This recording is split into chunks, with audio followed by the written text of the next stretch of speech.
በስመ አብ ወወልድ ወመንፈስ ቅዱስ አሐዱ አምላክ። በስመ አብ ወወልድ ወመንፈስ ቅዱስ አሐዱ አምላክ። በስመ አብ ወወልድ ወመንፈስ ቅዱስ አሐዱ አምላክ አሜን። የአባቶቻችን አምላክ የቸርነት ባለቤት ቸሩ እግዚአብሔር ከዚህ ሰዓት ከዚህ ዕለት ያደረሰን ቅዱስ ክቡር ስሙ የተመሰገነ ይሁን። እንዴት ዋላችሁ? እንዴት ሰነበታችሁ? ቸርነቱ፣ ምሕረቱ፣ ይቅርታው፣ በጎነቱ የባሕርይ ገንዘብ የሆነ አምላካችን መድኃኒታችን ኢየሱስ ክርስቶስ ለአምላክነት እንደሚገባ ቅዱስ ስሙ የተመሰገነ ይሁን።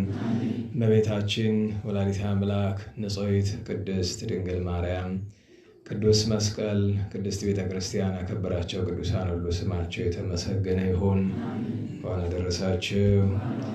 የአምላካችን እግዚአብሔር ቸርነቱ የእመቤታችን ጣዕመ ፍቅሯ የቅዱሳንን በረከት ያሳድርብን።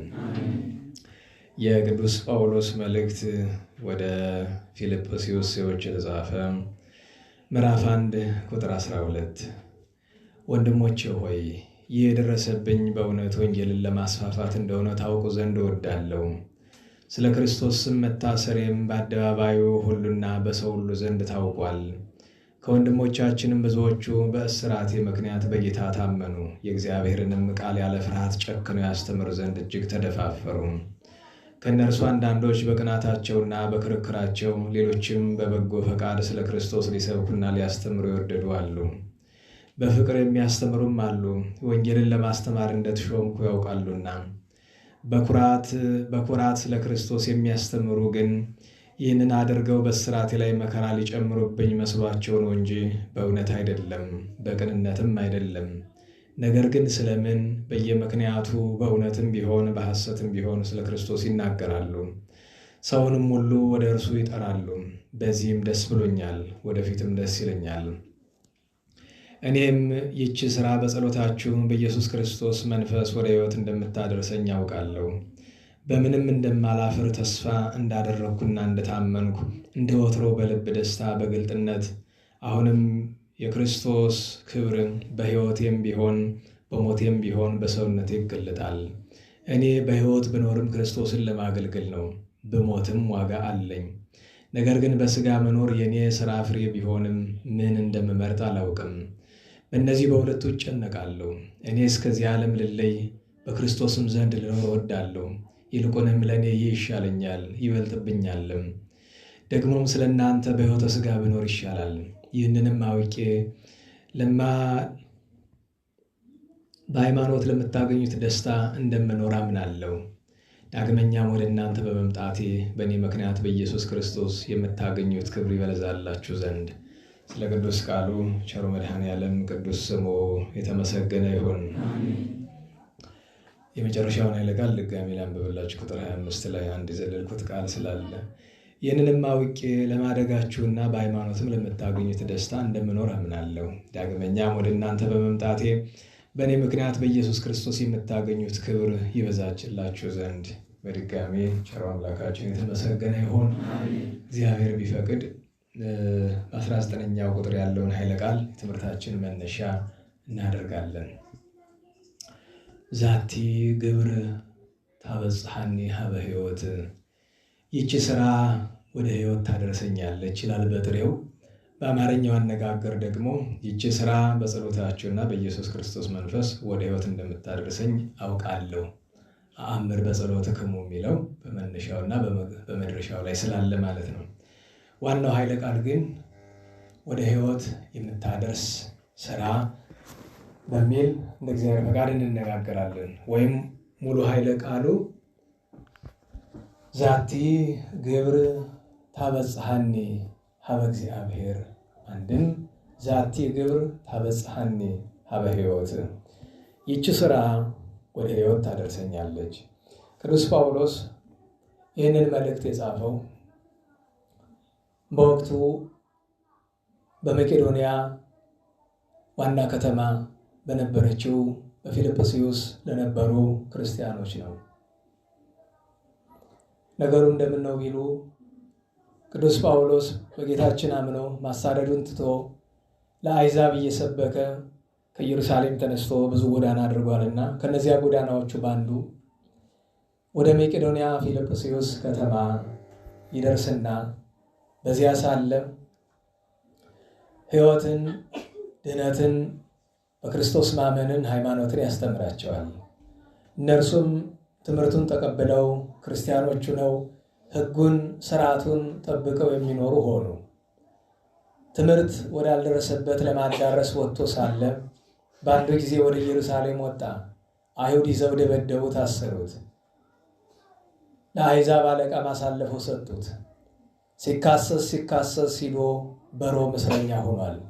ይኸውም በሮም የተደረገች የመጀመሪያ እስር ናት። በሮም ከተማ ታስሮ ሳለ አንድ ደስ የማያሰኝ ወሬ ይመጣለታል። ዜናውን ይዞት የመጣ ከ72 አርድእት የተቆጠረ በግንቦት 23 ቀን ዓመታዊ በዓሉን የምናከብርለት የእርሱ ረድ ሆኖ ሲያገለግል የነበረው ቅዱስ አፍሮዲጡ ነው። ቅዱስ አፍሮዲጡ ከ70 አርድእት አንዱ ነው። ቅዱስ ጳውሎስን ተከትሎ አገልግሏል። ምክንያቱም በፊልጵስዩስ ሲያስተምር ቅዱስ ጳውሎስ አብሮት የነበረ ቅዱስ አፍሮዲጡ ነው። ቅዱስ አፍሮዲጡን አባት መምህር አድርጎ ሹሞላቸው ሂዶ ነበረ። ነገር ግን በዚያ ወራት ቅዱስ አፍሮዲጡን ማዳመጥ ተው። መሰረታዊ ችግር ምን ነበረ ነው? በወቅቱ አይሁድ ቅዱስ ጳውሎስ ከዋለበት አላውል ካደረበት አላሳደር ብሎ ያስጨንቁት ነበረ። ይህ አለበቃቸው ብሎ እሱ አስተምሮ ከሄደበት ስፍራ በኋላው ተከትለው እየገቡ ያበላሹበት ነበረ። ዛሬ እንደሚደረገው ለምሳሌ ማኅበረ ቅዱሳን ወንድሞቻችን ደቡብ ኦሞን ጨምሮ በደቡብ የኢትዮጵያ ክፍል ብዙ መልካም ስራ ይሰራሉ። ያላመኑ ወገኖቻችን በማሳመን በማጥመቅ ነገር ግን ካሳመኗቸው ካጠመቋቸው አብዛኞቹ አሁን በክርስትና ውስጥ የሉም። ለምን ቢባል እነሱ ሲወጡ መናፍቃን ተከትለው ይገባሉ። መደበኛ ስራቸው ማሳመን እንደማይችሉ ስለሚያውቁት እነሱ ለማሳመን አይሰሩም። እንደምታውቁት የፕሮቴስታንቱ ዓለም አንድ ቋሚ ስራ ነው ያለው። ሰሞኑን አንድ የፕሮቴስታንት አማኝ የሆነ ነገር ሲናገር መቼም ሕሊና ያለው ከየስፍራው አይጠፋም እና ጠያቂ ምን ላይ ይጠይቀዋል? ፕሮቴስታንት ስለ ነገረ ማርያም ምን ያስተምራል ይለዋል። በነገረ ማርያም ላይ ምን ትላላችሁ? ምክንያቱም ፕሮቴስታንቶች ቋሚ ስራቸው በቤታችን ቅዱሳንን ማቃለል ነው አይደለም? ይሄ መቼም የአንድ አማኝ ስራ አይደለም። እንኳን ይቅርና ቅዱሳንን ባልንጀራን ማቃለል ይገባል አይገባም አይደል? አንድ ሰው ክርስቲያን ከሆነ ማንንም ማክበር አለበት እና እንደዛ ብሎ ሲለው ያምን አለ። ትንሽ ፍልስፍናም የተማረ ነውና የፕሮቴስታንት ነገረ ማርያም መሰረቱ አንድ ነገር ብቻ ነው። እርሱም ኦርቶዶክሶችን ማብሸቅ፣ ሌላ ነገር የለውም። ሌላ ትምህርት የለም፣ አስተምሮ የሚባል ነገር የለም። እንግዲህ ከፈረሱ አፍ ይባላል፣ ከራሳቸው አንደበት ነው። ፕሮቴስታንቲዝም በኢትዮጵያ ያለው ማለት ነው። በኢትዮጵያ ያለ ፕሮቴስታንቲዝም ነገረ ማርያም ላይ ያለው የእምነት መሰረቱ አቋሙ አንድ ነው። እሱም ኦርቶዶክሱን ማብሸቅ። ለምን? ስለሚወዷት እነሱ የሚወዱትን ነገር ሁሉ መስደብ ነው መደበኛ ስራቸው። ያ በጣም ትልቅ ችግር ነው እና መደበኛ ስራቸው ያላመኑን ማሳመን አይደለም። አንድ የፕሮቴስታንት ፓስተርን በዚህ ማዶ ደንጋይ የሚያመልኩ አሉ ሂድ እናስተምራቸው ብትለው ብታንቀው ያደርገው ጉዳት ያደርሱብኛል ብሎ አይደለም፣ ፍላጎት የለውም። ለምን? ሰይጣን ያላመኑ እንዲያምኑ አይፈልግም፣ ያመኑ እንዲበላሹ ነው የሚፈልግ። ለዛ ነው ሁልጊዜም ቢሆን አይታችሁ ከሆነ ፕሮቴስታንት እስላምን አያስተምርም፣ ሌሎች የአማንን አያስተምርም። ላስተምርም ይል ማለት ነው ኦርቶዶክስን። ኦርቶዶክስን ማስካድ የአንድ ፕሮቴስታንት እምነት። እንግዲህ በተግባር የምናየውን ነው። ሐሰት ነው ካሉን እንግዲህ በተግባር በአደባባይ የምናየው ይሄን ነው። 99.9% የምናየው ይሄን ነው። ጌታን ተቀበሉ እርሱን እመኑ ይሉናል። ኧረ አንዳንድ ጊዜ ምንድን ነው የሚባል እንዲያው ግፍሩ ይባላል። ግፍ አለው። አሁን ለአንድ ኦርቶዶክስ መጥተህ ክርስቶስን ተቀበል ስትለው እንዲህ አስበው እንጂ ጌታዬ አምላኬ መድኃኒቴ ብሎ የሚጠራው ታዲያ ክርስቶስን ኦርቶዶክሳውያን ክርስቶስን አልተቀበለም ብሎ የሚያስቡ ለምንድን ነው? እመቤታችን ስለምናመሰግን ስለምናከብር። ለነሱ እመቤታችን የሚያከብር ሁሉ ክርስቶስን አልተቀበለም። ለነሱ ቅዱሳንን የሚያከብር ሁሉ ክርስቶስን አልተቀበለም ብለው ነው የሚያስቡት። እንደዚህ የሚያስቡ ለምንድን ነው? ሰይጣን ስላደረባቸው ነው። ሰይጣን ማደሪያ ቤት ስላደረጋቸው ነው። መቼስ በዚህ ዘመን በሀገራችን ላይ እየተሰራ ያለ ግፍ እኩሉ ከአሕዛብ እኩሉ ከመናፍቃን ነው። ድሮ ቅዱሳንን በመስደብ ብቻ ነበር። ዛሬ ደግሞ ኦርቶዶክሳንን በማሰቃየት ጭምር። ጴንጤም ልብ አግኝታ ያው ልግደል ልቁረጥ ልሰር ትላለች አይደለም። መቼም ጊዜ የሰጠው ቅል ድንጋይ ይሰብራል ሆኗል። ጊዜ ቢሰጣቸው ነው። እኛም ብንደነቁር እነሱም ጊዜ ቢያገኙ ነው። እኛ ማንንም አንነካም፣ መንካትም ፍላጎቱ የለንም። ሰይጣን ያደረበት ሰው ግን ባገኘው አጋጣሚ ሁሉ ስራው መቼስ ታውቃላችሁ አይደለም። አንዳንድ ጊዜ በአንዳንድ ነገር ውስጥ የሚደረገውን ነገር ስትመለከቱ ሁልጊዜ የምነግራችሁ ነገር አለ። የሰው ልጅ 5 የጠባይ ደረጃ አለው አይደል? መላካዊ የሚባል ጠባይ አለ። አንድ ሰው ክርስቲያን የሚባል መላካዊ ጠባይ ካለው ብቻ ነው ብለን አይደል? መላካዊ ጠባይ ከሌለው ክርስቲያን አይደለም። መላካዊ ጠባይ ምን ማለት ነው ብለናል። ቅዱሳን መላእክት እኛን የሚረዱን ምን ሊያገኙ ነው? እኛን መርዳት ብቻ ነው የሚያስደስታቸው። የእኛ መጠቀም ለነሱ ደስታቸው። ክርስቲያን ማለት እንደሱ ነው። እኔ እናንተን ማስተማር ያለብኝ ከእናንተ የሆነ ጥቅም ለማግኘት መሆን የለበትም። እናንተ የተቸገሩ ድሆችን መርዳት ያለባችሁ የሆነ ነገር ፍለጋ ነው። እንኳን ሌላ ደስታ ፍለጋ መሆን የለበትም። ስለ ፍቅር ነው ምንም ስራ መሰራት ያለበት እና እሱ መላካዊ ጠባይ ይባላል። እውነተኛ ክርስቲያን ማለት ክርስቶስ ያደረበት ሰው በዚህ ነው የሚታወቅ። ለምን መድኃኒታችን ኢየሱስ ክርስቶስ ማንን ምሰሉ ነው ያለ? እኔን ምሰሉ ብሏል አይደል? መድኃኒታችን ምንድን ነው ያደረገ? ማንን ሲያስከፋ አያችሁት? እንኳን ሌላ በመስቀል ላይ ሰቅለው ቸንከረው ደሙን አፍሰው ምን አለ? አባ እስራኤል ይቅር በላቸው ነው ያለው። እና ጌታችን ያስተማረን እሱ ስለኛ ቤዛ ሆኖ ጌታችን የሞተ ምን ሊያገኝ ነው? ንገሩኝ እንጂ ንገሩኝ። ምን እኛን ስለመጥቀም እኛን ስለመውደድ ነው እንጂ እሱ ሊጠቀም አይደለም። መላካዊ ጠባይ ማለት እኮ እሱ ነው። ክርስቶስ መድኃኔዓለም ለቅዱሳን መላእክት የሰጣቸው ለእውነተኛ ክርስቲያኖች የሰጣቸው ጠባይ እሱ ነው። ከሱ ቀጥሎ ያለ ሰብአዊ ጠባይ እንላለን። ሰብአዊ ጠባይ ምንድን ነው? ለሌሎቹ ራሱን አይጎዳም፣ ግን ደግሞ የራሱን ጥቅም እንደሚጠብቀው ሁሉ የሌሎችንም ጥቅም ይጠብቃል። መጉዳት አይፈልግም፣ መጎዳትም አይፈልግም፣ መጉዳትም አይፈልግም። ሰብአዊ ጠባይ ይባላል። ሰውነት ነው እሱ። ሶስተኛው እንስሳዊ ጠባይ ይባላል። እንስሳት መጉዳት ይፈልጋሉ? አይፈልጉም። ነገር ግን ሰው ጉዳት ያማቸዋል፣ የሌላው ጉዳት ያማቸዋል። እንስሳት ብቻ የሚያሳስባቸው አንድ ነገር ነው አይደል? ሆዳቸው ብቻ ነው። ሆዱ ብቻ የሚያሳስበው ሰው ምን ይባላል? እንስሳ። በዚህ ዘመን ያለ አብዛኛው ኦርቶዶክሳዊ ማለት ነው በጥሩ አማርኛ አይደል? ሆዱ ካልጎደለ እሱ ላይ ችግር ካልደረሰ በቀር የወገኑ የወንድሙ የእህቱ መከራ የማይሰማው ሰው እንስሳ ነው። ምክንያቱም እዛ ማዶ 2 በጎች እያሉ ባለቤቱ አንዱ ነው ስለ ሲያርደው ሌላኛው በግ ያዝናል፣ ጨንቀዋል። የሱ ተራ እስከሚደርስ ብቻ ነው የሚጠብቀው። ከዚህ ቀጥሎ ያለው አውሬያዊ ጠባይ ይባላል ብዬ ነግሬያቸዋለሁ ከዚህ በፊት። አራዊት ከእንስሳት የሚለዩት ለምንድን ነው? የእነርሱ ጥቅም በሌላው ጉዳት ላይ የተመሰረተ ነው። ለምሳሌ አንድ አንበሳ የሱ ሆድ እንዲሞላ የግድ ድኩላ ትሞታለች፣ አጋዘን ይሞታል፣ የሜዳ አህያው ይሞታል፣ ጎሹ ይሞታል። እሱን ገሎ ነው በሰው ጉዳት የሚጠቀም ሰው ምን ይባላል? አውሬ። የመጨረሻው ሰይጣናዊ ጠባይ ነው የሚባለው አይደለም? አውሬው ቢገል እንኳን ለራሱ ጥቅም ነው አይደል? ጥቅም ስለሚያገኝ። ሰይጣናዊ ጠባይ ማለት ሰይጣንኛን የሚጎዳን ምን ሊያገኝ ነው?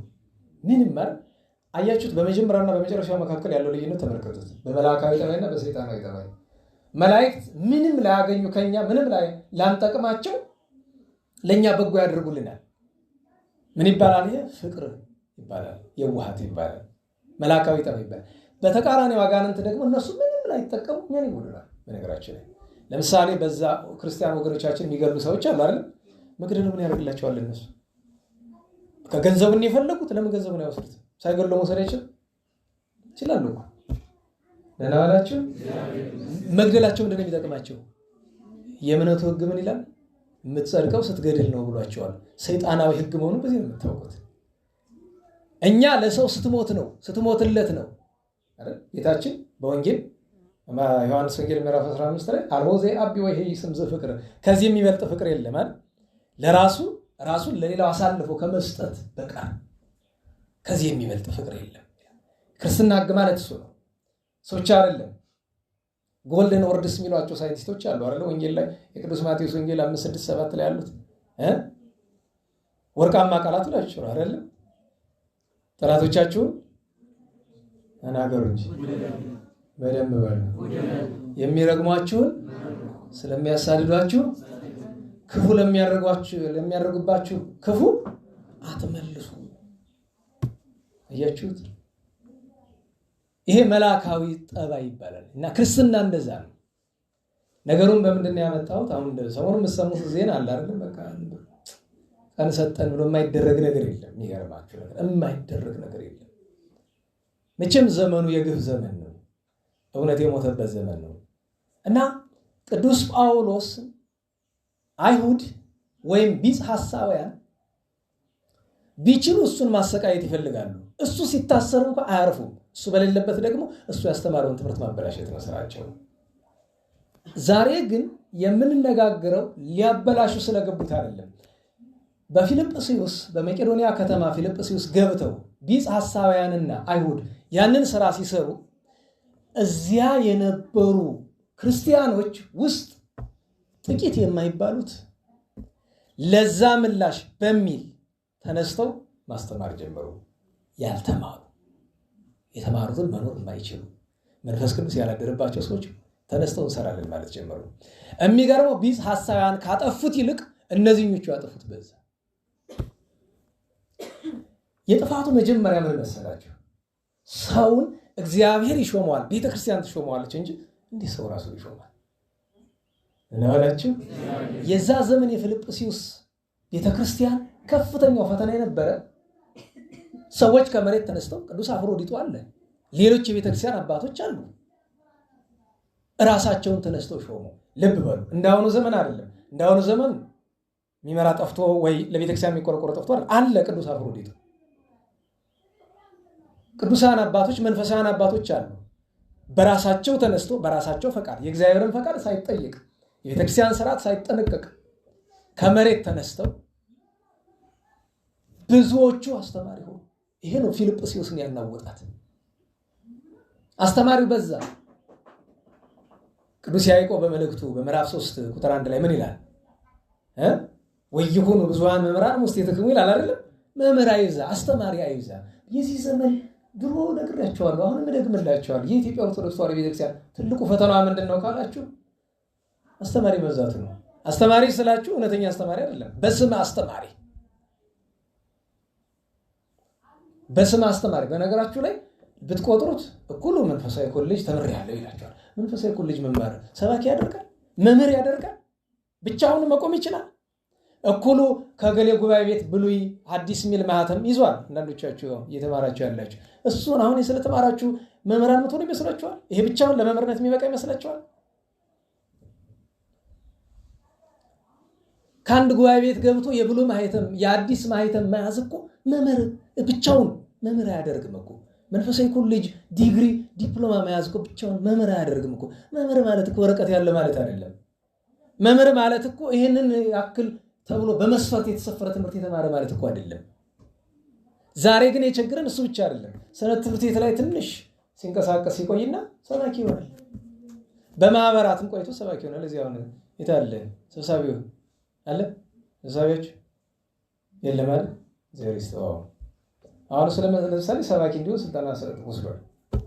ሰባኪ እንዲሆን ስልጠና የወሰደ ለምን ይመስላችኋል? በቃ ብዙ ዓመት እዚህ ቁጭ ብለህ ተመርሃል፣ ከዚህ በኋላ ብሎ ስልጠና ተሰጠ። እሱም ያኛውም መላጣውንም ጨምሮ ማለት ነው።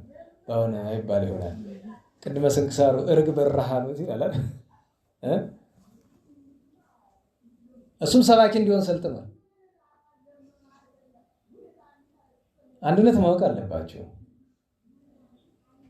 ሰው አስተማሪ በራሱ አይሆንም። ቤተክርስቲያን ናት። ቤተክርስቲያን ማለት መንፈስ ቅዱስ ያደረባቸው አባቶችን ማለት ነው።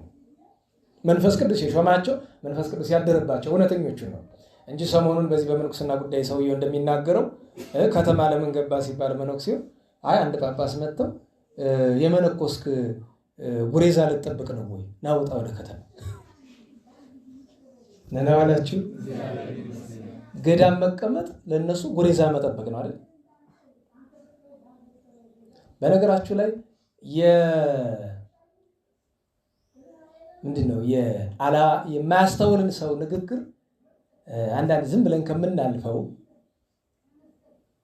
የተናገሩት ቃል በራሱ አንድ መነኩሴ አንድ ሰው መንኩሶ ገዳም የሚገባው ጉሬዛ ለመጠበቅም ጭምር ነው። ይህን ማወቅ አለባችሁ። ደህና ዋላችሁ። በጥሬ ዘር ገዳማት እርሻ አላቸው የላቸውም? ከእርሻ ስራ መካከል አንደኛው ዝንጀሮ ጉሬዛ እንዳያጠፋ መጠበቅ አይደለም? ስራ አይደለም? ይሄ ገበሬ ጉሬዛ ዝንጀሮ ጦጣ ጠብቆ ይላክልህ እኮ የምትበላ ምን አግኝተህ ነው የምትበላ? መጀመሪያ እሱ ስራ ነው በጥሬው። በምስጢሩ ግን ጉሬዛ ያሉትን ትተን ለመጥፎ ምሳሌነት ስለማይመች ዝንጀሮ ወይ ጦጣ እንበለው። ጉሬዛ ጊዜ በባህላችን ለበጎ ስለሆነ የሚተረጎመው ማለት ነው። ለጊዜው ጦጣ ወይ ዝንጀሮ ብለን ተርጉመውና አንድ መነኮስ የሚመነኩስ ጦጣና ዝንጀሮ ለመጠበቅ ነው ወይ? አዎ። ለምን? ጦጣና ዝንጀሮ የተባሉ አጋንንት ናቸው። እነሱን ለመጠበቅ አይደለም፣ እነሱ የሚያመጡት ጉዳት ስላለ ያንን ለመጠበቅ ነው። እናላችሁ ቅዱሳን መነኮሳት በጸሎታቸው አይደል የሚጠቅሙ? በነገራችሁ ላይ ቅዱሳን መነኮሳት ያበሉናል፣ ንገሩኝ፣ ኧረ በሞቴ ያጠጡናል፣ ያለብሱናል። ነገር ግን ይሄንን ማድረግ የነሱ ግዴታ ስራ አይደለም። ስራቸው ምንድነው? ሀገርን ቤተክርስቲያን በመናቸው ነው የሚጠብቁ? በጸሎታቸው። ስለዚህ ጠላትን መጠበቅ አንድ ስራቸው። ለበጎን ተርጉመውና አሁን ወደ ጉሬዛው እንመለስና ጉሬዛ በባህላችን ይጾማል ይባላል አይደል? ስታዩት የካህን ጥምጥም ያለው ይመስላል፣ ስርዓት ያለ። እኔ በነገራችሁ ላይ ጉሬዛ ካላችሁ ጉሬዛ በደንብ ከሚያውቁ ሰዎች አንዱ ነኝ። ትክል ድንጋይ 7 ዓመት ኖር ያለው ለአርማጭሆ እና ሹማራ ማርያም የምትባል ቤተክርስቲያን የምታውቁ ካላችሁ ትክል ድንጋይ ላይ ሰው አታገኙ። ማታ ነው የምንሄደው። ስራ እንደወጣን 11 ሰዓት ነው ሄደው ቤተክርስቲያንን ጫማ ለብሶ መርገጥ የለም፣ አይሞከርም። ማንም ብሎን አይደለም፣ ግን እሺ አይልም ጭንቅላት። ምክንያቱም እዛ ግቢ ስትገቡ 20 ጉሬዛ 25 ጉሬዛ ከቦ ነው የምታገኙ። እነሱ ጋር ሆኖ ነው ጸሎት የሚደረሰው። ዛሬ እንዴት እንደሆነ አላውቅም። 14 ዓመት ሆኗል እንግዲህ ይጃለው።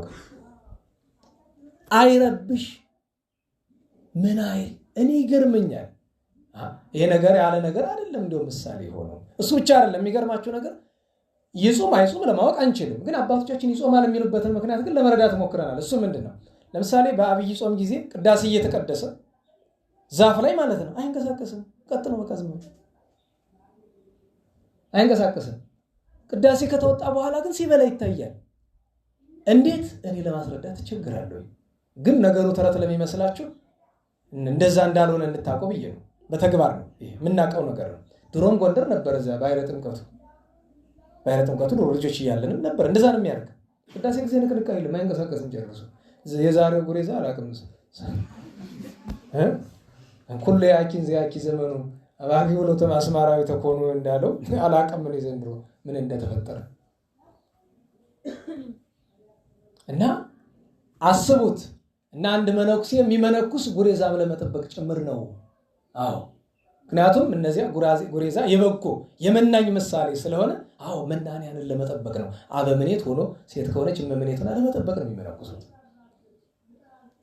እና በእውነቱ ቤተክርስቲያን ራሳችንን በሾምን ሰዎች ራሴን በአፋ ከማድረግ እኔን ጨምሮ እኔ ቤተክርስቲያን አስተምርልኝ ያለችኝ ይመስላችኋል? ብለኛለች። ዝም ብለን እኮ ነው የወጣነው። አንዳንዱም ቅድም እንዳልኳቸው የሆነች ማህተም ይዟል። ያችን በቃ ለመምህርነቱ ማረጋገጫ አድርጓታል። እኔ በጣም ነው የሚያሳዝነው። ይኸውላችሁ የፊልጵስዩስ ቤተክርስቲያን ተፈትናለች። የሚገርማችሁ ነገር ቅዱስ ጳውሎስ ስለራሱ ነው የተናገረው ነገር። የትምህርታችንን ስለራሱ ነው። ዛቲ ግብር ታበጽሐኒ ሀበ ሕይወት፣ የያዝኳት ተግባር ግብር የሚላት አባቶቻችን ለጊዜው ስብከቱን ነው ይላሉ። ልብ በሉ። የቅዱስ ጳውሎስ ስብከት ወደ ዘላለም ሕይወት የተባለ በጥሬው መንግሥተ ሰማያት ነው። በምስጢሩ ሕይወት የተባለ መድኃኒታችን ኢየሱስ ክርስቶስ ነው። ምክንያቱም ዓላማችን ወደ ማን መድረስ ነው? ወደ መድኃኒታችን ኢየሱስ ክርስቶስ መድረስ ነው። አንድ ክርስቲያን እዚያ መድረስ ነው የሚፈልገው። አሁን አልደረስንም ወይ? በየት አልፈ ከክርስቶስ መድረስ ቀላል ነገር አድርገዋል። ተጠምቄ የለ እቆርብ የለ የገርማዎት ቅድም እዚያ ቅዳሴ ሊገባ ሲል ሰው አልገጣሚ ያልነበሩ ሌላ ሰው ለምነው ነበርና ይሄ አንዳንድ ህግ ይወጣ የለ የከተማ ዲያቆናትን እንዳትለምኗቸው እንዳታስቀሙ እንዳታስወጡ የሚል መቼም መከራ አይደል። የከተማ ዲያቆን በዚህ ዘመን እዚህ ደብር ሌላ ደብር ደህና ነው። ባቶች ሲገፉ አላየሁም። ሚካኤልም እንጃ ነኝ እና የሆነ ህግ አለ አይደለም። በሳምንት አንድን የከተማ ዲያቆን ከ2 ቀን ውጭ እንዳይቀድስ ተብሎ ህግ ወጥቷል አይደለም። እንደዛ ሆኖ ይኖራል 2 ቀን ብቻ ከ7 ቀን ውስጥ እና ዓላማው የከተማ ዲያቆናትን መግፋት ይሁን ወይ እናንተ እንዳታርፉ መቀኝነት እንግዲህ ሁለቱም ሊሆን ይችላል አይታወቅም። አሁን ደግሞ አዲስ ወጣልች ያለው ህግ ገና አልተነገረቻችሁም መሰለኝ። 1 ቀን ብቻ ነው ከተማ ዲያቆን ዘውጭ እና እኔ አንድ ነገር አነሳሁላችሁ። ይኸውላችሁ ዲያቆናት ቅጥሩ ዲያቆን የሚያዝን 7 ቀን ተከታታይ መቀደስ መቼስ ድካሙ ቀላል አይሆንም። 7 ፍቁር አድርሶ በእንተርሎ ነው አድርሶ እንደዚያ ነው እና እናንተ ለስጋ ድካማችሁ ታዝናላችሁ። እኔ ግን ማዝን ለሱ አይደለም። 7 ቀን ሙሉ ስጋ ወደው መቀበል የሚችል ሰውነት አላችሁ ወይ ነው ጥያቄ። ደህና ብላችሁ 7 ቀን ተከታታይ ቅዱስ ስጋው ክቡር ደሙን ለመቀበል የተዘጋጀ ንጽህና ያለው ሰውነት እኔና እናንተ አለ ወይ ነው። ይኸውላችሁ የከተማ ዲያቆን እርዳታው ለዚህ ጥሩ ነው። የከተማ ዲያቆን ማለት ደሞዝ የማይከፈለው ማለት ነው። የከተማነቱ አይደለም። ታውቃላችሁ አንድ ዲያቆን አይደለም 7 ተከታታይ ቀን አንድ ካህን አይደለም 7 ተከታታይ ቀን አልኳችሁ በሳምንት 1 ቀን ለመቀበል ሰውነታችን ታውቁታለች። እኔ ራሴን በማየት ነው እናንተን አላውቅም። እኔ የራሴን ሳስበው ግን በሳምንት 1 ቀን ለመቀበል ችሎታ የለኝም። ለምን እሳት ነው በላይ ውእቱ ዘይበላ ማጽያነ እንለለ ከቁርባን ላይ አዎ እና በእውነቱ አንዳንድ ዚክራ ነው እና ምን አልኩኝ አንዳንድ ሰው በሰበካ ጉባኤም በምንም ያለ ሰው ለምንድን ነው መንፈስ ቅዱስ ምን ይሻል ብሎ ለማሰብ የሚቸገረው? የሆነ ህግ ሲያወጡ እስቲ እንዲው አወይ ጸሎት እናደርግበት። ምክንያቱም እኔ የሚታየኝ ነገር እሱ ነው። ከባድ ነገር ነው። እኔ በነገራችሁ ላይ ከማሰባቸው ነገሮች መካከል አንደኛ በቤተ ክርስቲያናችን የገዳማትና የከተማ አድባራት ብዙ ልዩነት አላቸው በአሰራር ግን ከፍተኛውን የገዳማት አንድ ቅድስና አድርጌ የምቆጥረው በየቀኑ አለመቀደሱ ነው። ገዳማት አልፎ አይደል የሚቀደስ? ለምን ስጋው ደግሞ ይከበራል፣ እዛ በጣም ይከበራል። እኛ ጋርስ የምታውቁት ነው። ችግር ነው። በአገልጋይ እንዳንፈርድ ወዶ አይደለም ግዴታው መቀደስ አለበት። ምክንያቱም ቅዳሴ አገልግሎት አይደለም ምንድነው የሥራ ዘርፍ ነው እና እንዲው አንዳንድ ጊዜ ሰው በሆነ ቦታ ሲቀመጥ በጣም ተምሮ እንደው አንዳንዱ ሰው በጣም ተምሮ 2-3 ማህተም ይዞ እንዴት ጠብታ መንፈሳዊ ነገር ማሰብ ያቅታል? ስለማን እንደማወራ መቼም መገመት አያቅታችሁ ማለት። ምክንያቱም የተማረ ሰው ሲገባ ይሰራል ብለን ጠብቅ እንዴት ነው ትንሽ መንፈሳዊ ነገር ማሰብ የሚያቅተው? የከተማ ልጅ ይባላል። የከተማ ልጆች ችግር ካለባቸው ማን ይመከራቸው? ማን ነው ስርዓት ያስተማራቸው? ማን ነው ስራ የሰራባቸው? የሚገርማችሁ ነገር ባታ የከተማ ልጆችን በቅጥር ሁሉ እኛ ደብር በታምርኮ ደብሯ ከተሰራች ጀምሮ እኛ ነፍስ ካወቅን ቅጥር የሚባል ነገር አይሞከርም። ሞክረው ያውቃሉ የኛ ሲኒየሮቻችን ቅጠሩና አሉ 10 ብር ደሞዝ እያሉ ይዛሉ በከዘራ ዱርዬ ሁሉ እንዴ ባታዎች ታዲያ እየተከፈላቸዋል እንትና ስም ብጠራ ያው ወንድሞቹ አንዳንዶቹም አላችሁ እንትና እየተከፈላቸዋል እንግዲህ በነፃ ማገልገሉም ማጥሩ ነው። ብፁዕ አቡነ ሰላማ በቀኛ ቆማቸው በረከታቸው ይደረብን። ትናንት ያወሳናቸው ነበር። እዚህ እርሳቸው የሚሰጡን ነገር ነበር። ከድሮ አስቶ የነበረች የትንሳኤ የምትሰጥ አትርሱኝ የምትባል ያው ብዙዎቻችሁ አልደረሳችሁበት አትርሱኝ ይባላል። 5 ብር ይሰጠን ነበር በአመት አንድ ቀን ከቤተ ክህነት ማለት ነው። ቤተ ክህነት ለካህናት 10 ብር ለዲያቆናት 5 ብር ይላካል። ምን ትባላለች? አትርሱኝ ምን ይመስላችኋል?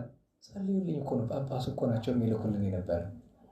ያን ጊዜ 5 ብር በጣም ብዙ ደግሞ እንደዛ ስላችሁ ባዛሬ ስላሴ እንዳይመስላችሁ ያን ከገባ በኋላ ነው። እና ነገርን እያነሳ ነው። እና መሰረታዊው ነገር ለምንም ነገር አንድን ሰው የቤተ ክርስቲያን አገልጋይ የሚያደርገው መማሩ ብቻውን አይደለም፣ በሰንበት ቤት መቆየቱ አይደለም፣ የሆነ ቦታ ተምሮ ማለትም ይዞ መውጣቱ ብቻ አይደለም። እና እነዚያ ሰዎች የፊልጵስዩስ ቤተክርስቲያንን ርብሽ ያደረጓት። ከዚያም የሚገርመው ነገር አንዱ ይጀምረው እንጂ ቀጥሎ ማን ከማን ያንሳል እየተባለ ጠቅላላ ሰባኪ በሰባኪ ሆነ። ቤተክርስቲያኗ ስትናወጽ ቅዱስ አፍሮዲጡ ሞከረ ካቀበለ የሆነበት። ስለዚህ ቀጥ ብሎ ወዴት ሄደ? ከፊልጵስዩስ ተነስቶ ሮም ገባ። እስር ቤት ድረስ ሂዶ ቅዱስ ጳውሎስን እንደዚህ ተፈጥሯል፣ ምን ላድርጋለሁ? ይችን ዛሬ የምናውቃትን ቅዱስ ጳውሎስ ለፊልጵስዩስ ሰዎች የጻፋትን ችን መልእክት የጻፈላቸው የዛን ጊዜ ነው። 4 ምዕራፍ ያለው ግሩም የሆነ ምክንያቱም ቅዱስ ጳውሎስ አሁን እኛ ርዕስ ካደረግነው ነገር እንኳን በኋላ ሲናገር ስለመታሰሩ ስለደረሰበት መከራ ሲናገር ቆይቶ እንዲህ አለ። ቁጥር 23 ላይ እኔ በእነዚህ በሁለቱ እጨነቃለሁ። ማለትም ጭንቀት ሲባል እኛ የምናውቀው አይነት ይሄ ሰው ኃጢአተኛ ሲሆን የሚጨነቀው ጭንቀት አይደለም። የሐሳብ ብዛትን ጭንቀት የሚለው አብዝቻ አስባለሁ ሲል ነው። ከዚህ ይቀጥልና እንዲህ ይላል፣ እኔስ ከዚህ ዓለም ልለይ በክርስቶስም ዘንድ ልኖር እወዳለሁ። ምክንያቱም ቅዱስ ጳውሎስ የቀረው ነገር የለም፣ መስራት ያለበትን በጎ ነገር ሁሉ ሰርቷል። ስለዚህ የእሱ ናፍቆቱ ምንድን ነው? ገንዘብ ማከማቸት ነው? በሰው ዘንድ መከበር ነው? እዩኝ ማለት ነው? አክብሩኝ አቦበሉኝ አይደለም። እንኳን ሌላ አልኳችሁ የክርስቶስ የመድኃኒታችንን ሰማያዊ ብርሃን ወደ ሰማይ ተነጥቆ እያለ ተመልክቷልና ከዚያች ቀን ጀምሮ የሚናፍቀው ምንድን ነው? በቃ መሄድ ነው ወደ እግዚአብሔር የሚናፍቀው። ለምን? ወደ እግዚአብሔር ርስት መግባት ከጌታችን ጋር መኖር እና ምን አለ? በክርስቶስ ዘንድ ከዓለም ልለይ በክርስቶስ ዘንድ ልኖር እወዳለሁ፣ ይልቁንም ለኔ ይህ ይሻለኛል ይበልጥብኛል። ቀጥሎ ግን ምናል? ደግሞም ስለናንተ በሕይወተ ሥጋ ብኖር ይሻላል። ይኸውላችሁ በሁለት እጨነቃለሁ አለ። የኔ ፍላጎት ምንድነው? ማረፍ ነው፣ መሄድ ነው። ነገር ግን ደግሞ እረኛ ነኝና ስለናንተ አስባለሁ እኔ ብሄድ። ምክንያቱም ቅዱስ ጳውሎስ ከሄደ ከባድ ነው እና አፍሮዲጡን ያክል ሐዋርያት እንኳን ልቆጣጠሯቸው ብለዋል እኮ። እንደዚህ ብሎ እስከ መመኘት ደርሷል። ቅዱስ ጳውሎስ እንዲህ ብሎ ተናግሯል። ታዲያ ምን ልትነግረን ፈልገህ ነው ካላችሁ፣ አንድ ሰው መምህር የሚሆን አስተማሪ የሚባል ጌታችንም በቅዱስ ማቴዎስ ወንጌል በምዕራፍ 23 ላይ ለቅዱሳን ሐዋርያት ነግሯቸዋል። ምን አትባሉ ነው ያላቸው? መምህር አትባሉ ብሏቸዋል። መምህር አትባሉ። አስቡት፣ የዓለም መምህራን አድርጎ ሾማቸው። ግን ምን አላቸው? መምህር አትባሉ። ምን ማለቱ ነው? ሰዎች መምህር ሊሏችሁ ይችላሉ። እናንተ ግን ራሳችሁን መምህር አትበሉ። መምህር ሲሏችሁ አቤት አትበሉ። ለምን? የዓለም ሁሉ መምህር አንድ ኢየሱስ ክርስቶስ ነው። መምህረ መምህራን አንድ ሰውን የገሌ ነኝ። ዛሬማ ከመምህርነት አልፎ መምህር የሚለው እንኳን ረክሶ መጋቤ ምናምን ሊቀ ምናምን ሲባል ይሆናል አይደለም? ሰው ስርዓተ አልበኝነት እና የመጀመሪያው ትልቁ የዛ ዘመን ስህተት ዛሬም የተደገመ ሰዎች ራሳቸውን ቤተክርስቲያን ሳትሾማቸው እኔን ጨምሮ አስተማሪ ነን ብለናል፣ መምህር ነን ብለን ተኮፍሰን አትሮንስ ላይ መድረክ ላይ አውደ ምህረት ላይ ቆመናል። ትልቁ ችግር እሱ ነው። የመጀመሪያው ትልቁ ነገር አንድ ሰው አስተማሪ የሚሆን እኔ አስተማሪ አይደለሁም ያለ ቀን ብቻ ነው። እኔ መምህር ልሆን ከቶ አይገባኝም፣ አልመጥንም፣ ሰውነቴ በኃጢአት ያደፈች። አስቡት። በነገራችሁ ለክርስቶስን የማያውቅ ሰው እንዴት ነው ለክርስቶስ የሚያስተምር? አስገርማችሁ እንደና አላችሁ። አስቡት እስኪ ማር አይቶ የማያውቅ ሰው ስለ ማር ጥፍጥና ሲያወራ እንደዛ ማለት እኮ ነው። ጉባኤ ቤት ስገባ ወንድሞች ጋር ስንነጋገር ምላችሁ ይሄንን ነው። እስቲ በሞት የምትሰብኩትን ነገር ቀመሱት እስኪ፣ ስጋው ደግሞ ቀመሱት እስኪ። ቆርቦ የማያውቅ እኮ ስንት ሰባኪ አለን። ስጋው ደግሞ በዞረበት የማይዞር እኮ ስንት አለ። ንስሐ ገብቶ የማያውቅ ስንት ሰባኪ አለን። እንጨምሩ ስንት አለ እኮ። አስቡት እስቲ እንቅመሰው ምን እንደሚል። ይጠቅምን ይጎዳል። ይጣፍጥን ይመርን ለማለት መቅመስ መጀመሪያ እንደማይገባን ማወቅ። እኔ አይገባኝ። እስቲ ቅዱስ ጳውሎስን እስቲ በሌላ መልእክት ስለራሱ ምን እንደሚል ነው። ቅዱስ ጳውሎስ ሐዋርያ ነው፣ የዓለም ብርሃን ነው፣ ቅዱስ ነው። እግዚአብሔር በተለያዩ ስሞች በተለያየ ጸጋ አክብሮታል። ዛሬ በተነበበው ግብረ ሐዋርያት ምዕራፍ 19 ላይ እግዚአብሔር ለቅዱስ ጳውሎስ ለየት ያለ ክብር ሰጠው ይላል አይደል? ከጥምጥሙ ከልብሱ እየቆረጡ እየወሰዱ በድውያን ላይ ሲያስቀምጡ ድውያን ይፈወሱ፣ አጋንንት ይወጡ ነበር በልብሱ ቁራጭ። ይህንን ያክል ሀብተ ፈውስ ያለው ቅዱስ ጢሞቴዎስ እስኪን ጠይቀው፣ አንተ ማነህ? ማን ነው? ቅዱስ ጳውሎስ ሆይ ስለ ራስህ ምን ትላለህ ነው። አንደኛ ጢሞቴዎስ ምዕራፍ 1 ቁጥር 12 ላይ እስኪ ላንብብላችሁ። ሰማችኋል? እንዴት ዋላችሁ? እንግዲህ ልብ ብላችሁ አድምጡ። እውነተኛ ሰባኪ ቅዱስ ጳውሎስ ምን እንደሚል አንደኛ ጢሞቴዎስ ምዕራፍ 1 ቁጥር 12 ያጸናኝን ጌታችን ኢየሱስ ክርስቶስን አመሰግናለሁ፣ ለመልእክቱ ሾሞ ታማኝ አድርጎኛልና። ልብ በሉ፣ ቅዱስ ጳውሎስን ስበክ ያለው ማን ነው? ክርስቶስ። ሰው ልኮ አይደለም እኮ። ማን የተናገረው? አፈ በአፍ እንደሚለው ቃል ለቃል እኮ ተነጋግሮ ጌታችን ራሱ ነው ስበክ አስተምር ምርጥ ዕቃ አድርጌሃለሁ ያለው። በጌታ ነው የተሾመ በራሱ።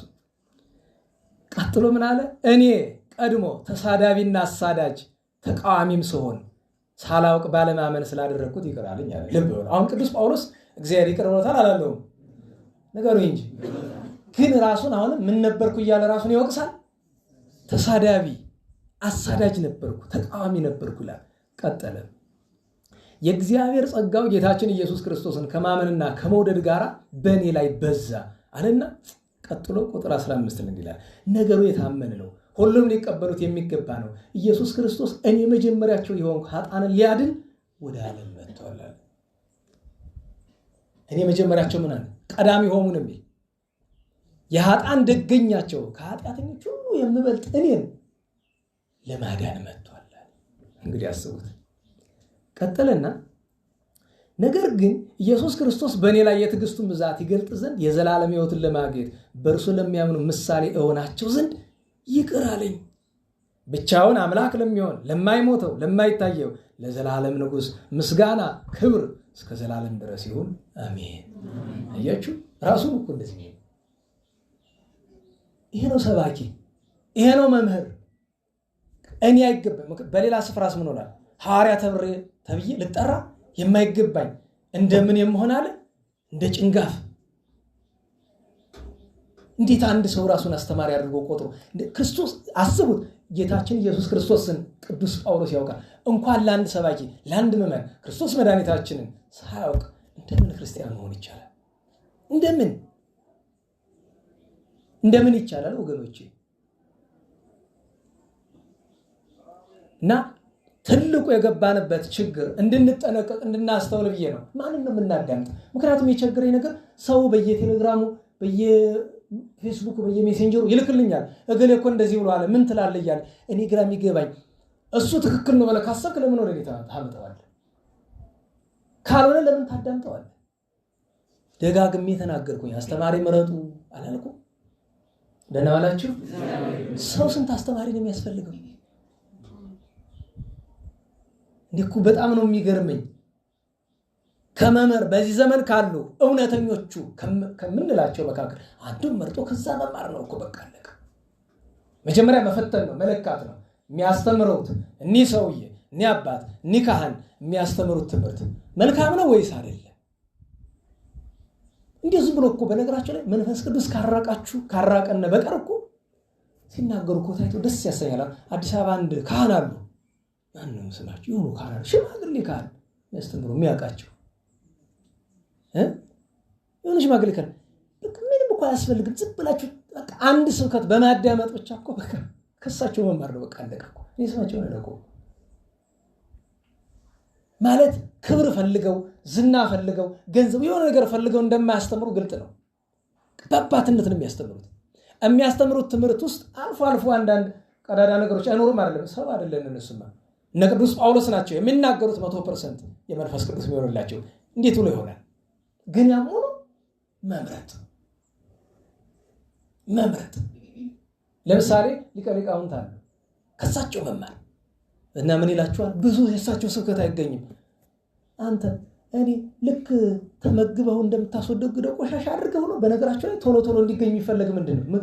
ምድራዊ ምግብ እኮ እንጀራ አይደለም? ለምን የበላ ነው ተለውጦ ወጥቶ ስለሚወድቅ ማለት ነው። ይሄ እኮ እግዚአብሔር ቃል ነው። አንድ ቀን ያስተማሩህን የ6 ወር የዓመት የህይወት መመሪያ አታድርገው። ሌሎችም አባቶች እውነተኞች የሚያስተምሩ ካለ እንዴት ሰው ከመሬት ተነሱ? በነገራችሁ ላይ በፊልጵስዩስ የተደረገው ችግር እኮ ማስተማሮች አይደለም። ሰዎች ብድግ ብሎ ዲያቆን ነኝ ማለት ዲያቆኑ ብድግ ብሎ ከዛሬ ጀምሮ ቄስ ነኝ እንደዛ ሁሉ። በነገራችሁ ላይ በዚህ ዘመን ይሄ ሁሉ ቄስና ዲያቆን ማን እንደሾመው እኮ እግዚአብሔር ይወቅለት። ሁላችንም ችግር እኮ ነው ሲባል ያቸው ወረቀት ማላሰራት ካልኩኝ እኔ ሰቤት ሆኜ ሰራት የለምን ምን ይተለይ እንዲዋጣ እንደ መንግስት ማህተም አያስቸግር ማህተሙ። የኛው ደግሞ የድሮ ነው። ምን አለ ፎርጅድ ለመስራት ደግሞ ያስጨንቃል እንዴ? አያስጨንቅም እኮ። በቀደም በአባለ ተጾን ህይወት ውስጥ የነበረው ፎርጅድ ሰሪ እኮ ነው አይደል? በወረቀትም ባይሆን ፎርጅድ ቄስ ሳይሆን ቄስ ነኝ ብሎ እና እኔ ለዚህ አልገባም ማለት በነገራችሁ ላይ ክህነት ያለው ሰው አልገባም ብሎ ክህነቱን ይተዋል? ንገሩኝ። አገልግሎት ያለበት ሰው አልገባም ብሎ አገልግሎቱን ይተዋል? አገልግሎት ስለመተው አይደለም እያወራው እየተነጋገርን ያለ ነው። ራሳችንን መሾም የለብንም። ከቢጽ ሐሳውያን ስራ ይልቅ ከመናፍቃኑ ስራ ይልቅ ታውቃላችሁ፣ በዚህ ዘመን ቤተክርስቲያናችን ከዚህ ሁሉ ጉዳት የደረሰችው በአሕዛብ ምክንያት ይመስላችኋል? አይደለም። በመናፍቃን ይመስላችኋል? አይደለም። በእኛው በራሳችን ነው። ምክንያቱም አንድ ቤት የሚዘረፍ በሌባው ክፉነት ነው ወይስ በሰውየው የጥበቃና አጥር ያለ መስራት ችግር ነው? አጥር ካልሰራ ጥበቃ ካልመደብክ ሌባው ቢዘርፍህ በሌባው ልታመካኝ አይደለም። ሌባ ማዚ ያለም ጠፍቶ ያውቃል እንዴ? አያውቅም። ስለዚህ ካንተ የሚጠበቀው ምንድነው? ሌባው እንዲፈራህ ማድረግ፣ አጥርህን ማጥበቅ፣ ትከሻህን ማደላደል፣ ደህና ጎበዝ ጥበቃ መቅጠር ነው። ያ ጊዜ ሌባ አይሞክራትም።